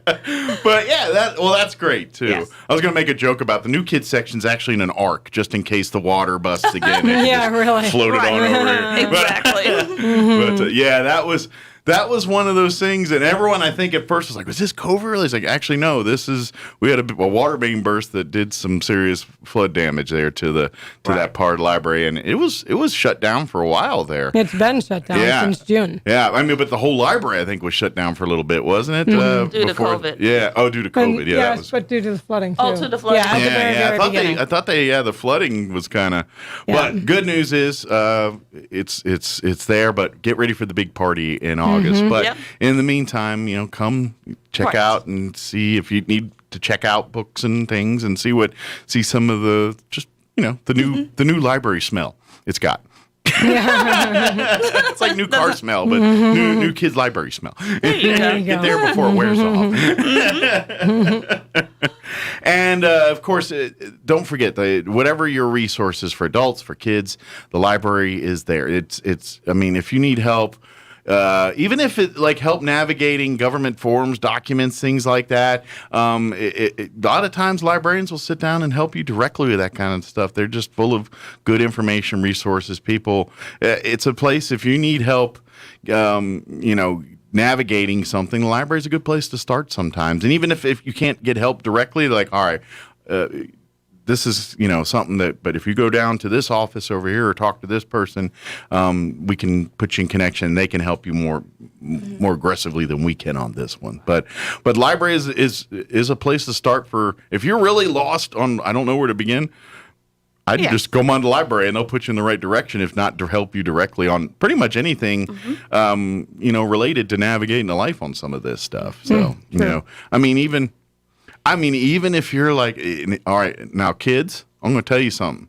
Y'all ask stuff how did y'all know how to do this stuff before the internet and all that? Nowadays you watch a YouTube video on how. Yes. I was like, we have manuals and they are all at the library. I was like, you want to learn how to do something? We went to the library, right, and then we got a book on it. Right. Yeah, a book. That's what we did before we went to YouTube and watched a video. Right. Or we taught each other. Yeah, exactly. Where you pass that down. Right. But I don't know how many times. Even even for basic stuff like recipes and stuff, people go check out cookbooks and say, "Hey, let's get some," or I know car guys, those Chilton manuals and things. Those are very expensive, right. And libraries would have them. So you're like, I'm going to go to the library and check one out here, and you probably made a bunch of money on copies at the copy machine back in the day. Yeah. Because I know Probably we used to did. do a lot of copying back then. But please, I just want to saying this to remind folks that the library is there for you as a resource, as for fun, for education, for everything in between, and that is. You pay for it. This is what you pay your taxes for, and all. Please utilize these resources. That's why they're there. If you're having trouble getting the kids to see clearly through this, let the library be that conduit to help you open that world up to them. And I mean, this is the library is a partner with you as much as you are. We talk about takes a village and all this. This is what we talk about. Utilize these resources to help nourish and enrich your children. So. That's my thoughts on that. What else? Is there anything else we need to mention or anything we want to let Let's see. Oh, well, we're going to be giving out these little sticky aliens, and I wish I had brought one, but I just forgot. For the UFO Festival weekend, if you stop by the library on Friday or Saturday, you'll get one. All right. So when you're out and about doing UFO Fest, make sure you swing by the library and get your official library sticky alien.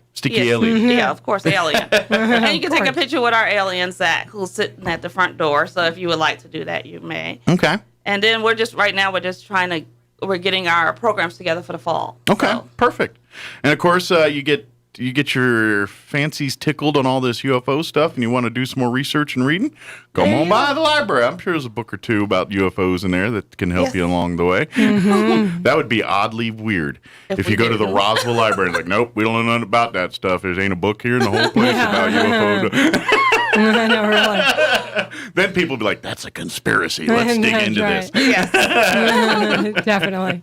But please come. And And I'm not trying to cut in on bookstores because I know you make money selling books and things, but when new books come out, the library gets them too. Yes. And you can get them there for free. Just saying. So if you're like, man, I want that new John Grisham, but I hate paying $40 for a new book.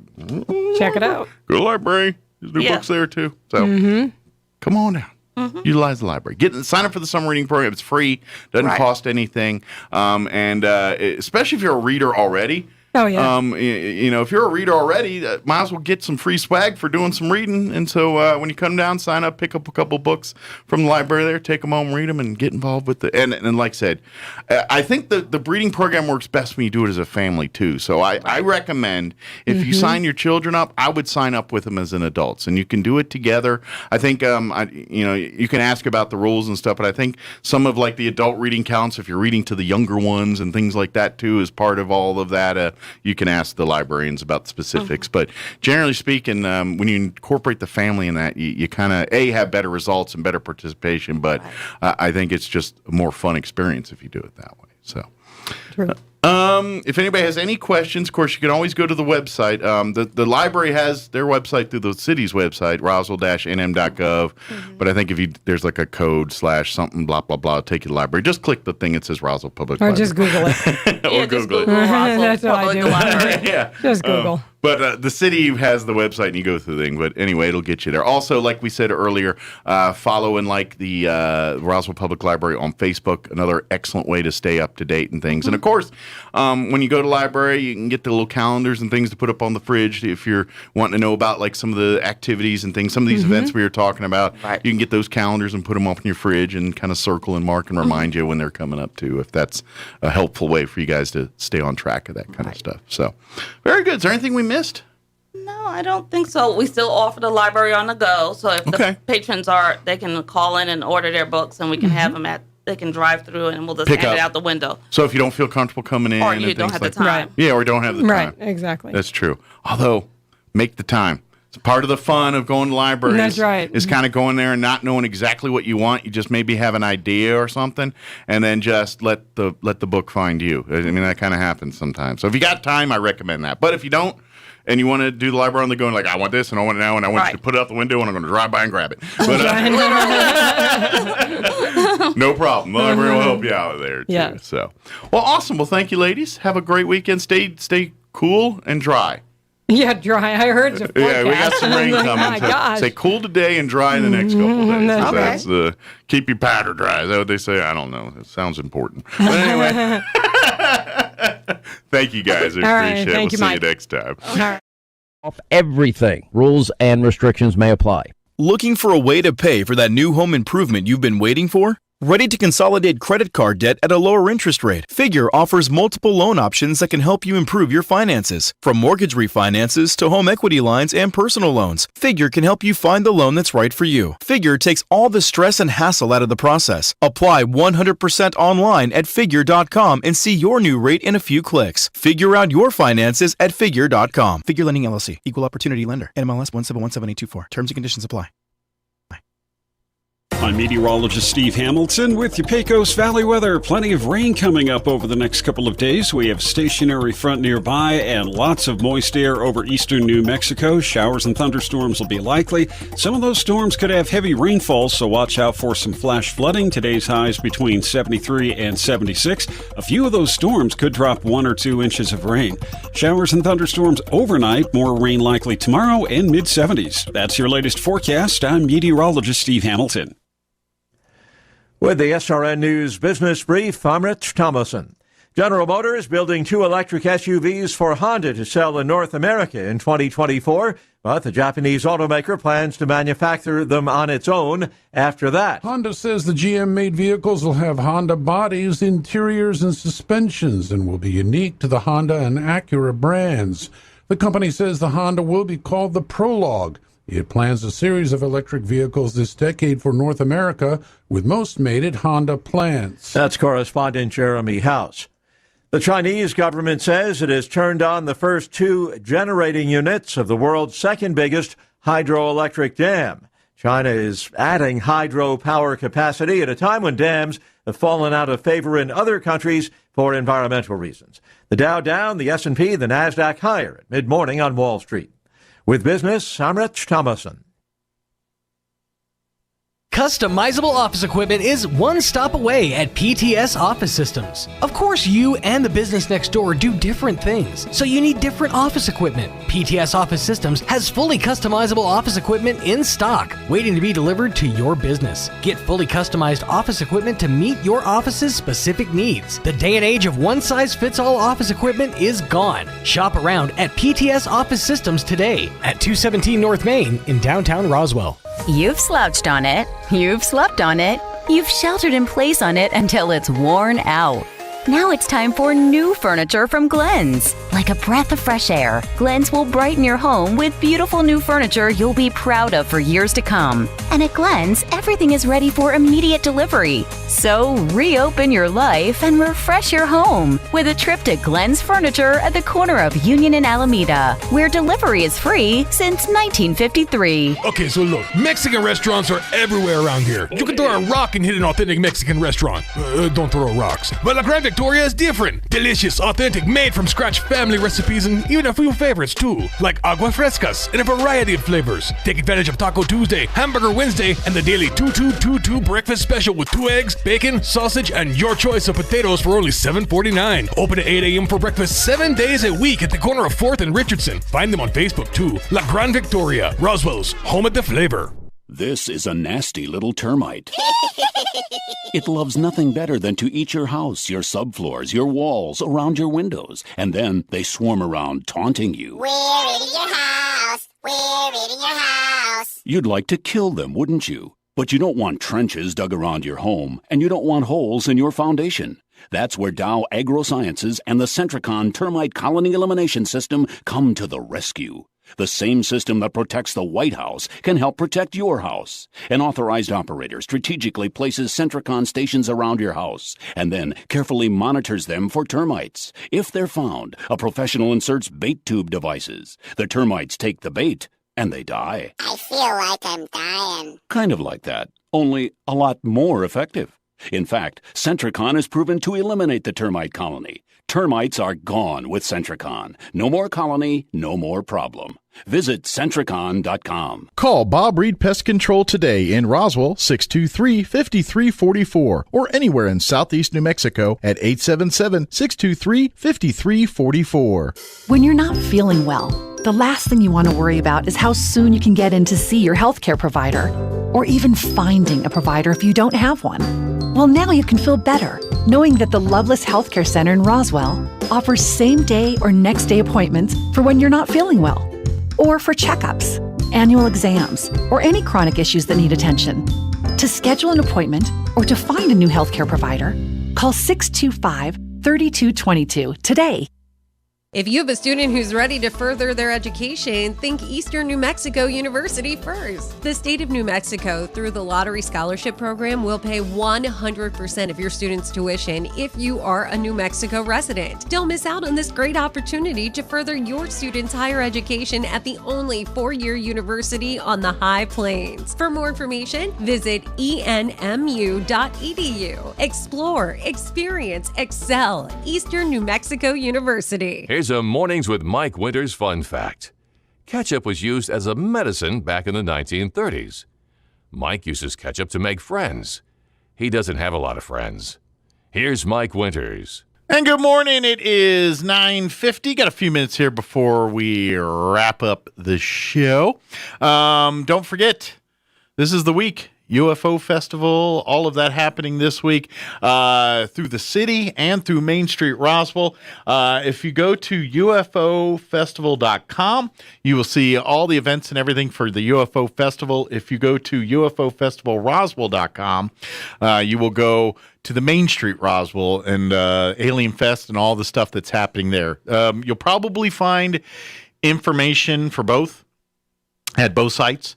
Because they are partnering and working together, but they are two separate things. Main Street's doing the pet costume contest and the human alien costume contest.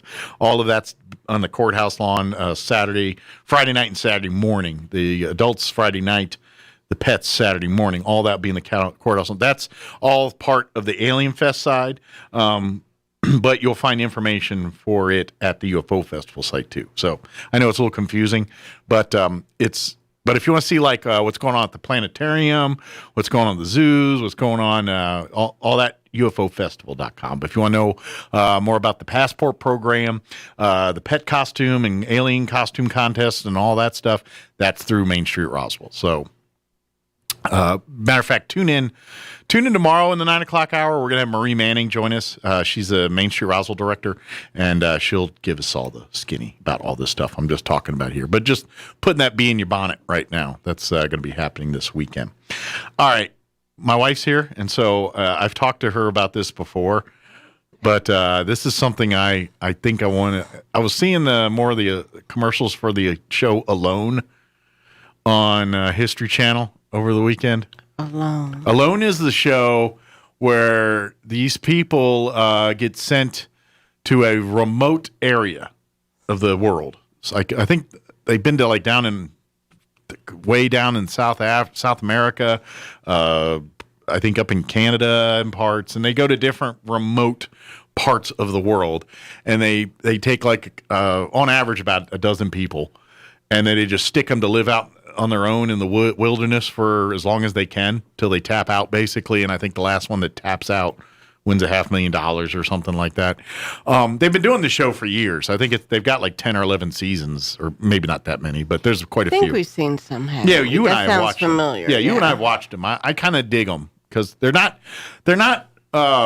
action-packed shows. Cause you like the outdoor survival type. I kind of have shows. I'm a bit of a mark for those. Les Stroud, Survivor Man, I love those. But Alone is a game show in essence. And basically they stick them out there, and they got to live. They get a list of things they're allowed to bring with them. You know, a parka, X amount of rope, or whatever, and then they get like one or two luxury type items they get to pick, and it could be like a couple pounds of gorp, which is trail mix, or lighter or something. I mean, there's a list of things that they can take one of. They usually maybe like sometimes it could be an axe or a bow and arrow. They can't take guns, I don't think, but they can take bow and arrow for hunting purposes and things. And I think for protection, they give an emergency kit that's got like a flare and a sat phone and some kind of bear repellent type flare, something like that to get rid of in case they come across that. But I think they're not allowed to use that unless it's truly the emergency or they're tapping out kind of thing. Right. But other than that, that's what they got. So these people will live out there, and they're all generally the people that do this isn't their first time in the woods. Maybe that first season was, but as they get into more seasons, these folks are more experienced campers or low impact or survivalist type people.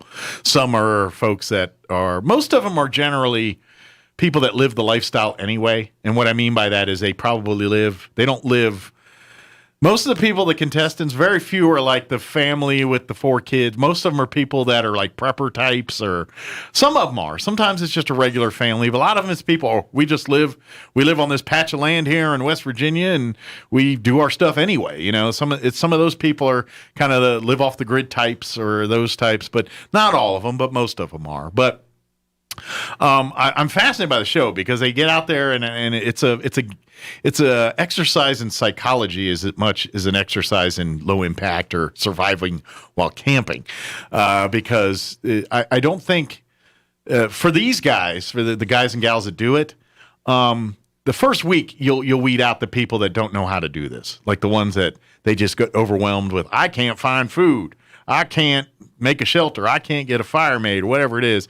And within the first week, those people generally, there's always one or two that and I guess they screen them this way to make the show more interesting. But there's always one or two. But usually by the 3rd or 4th episode, you're down to the people that they know what they're doing.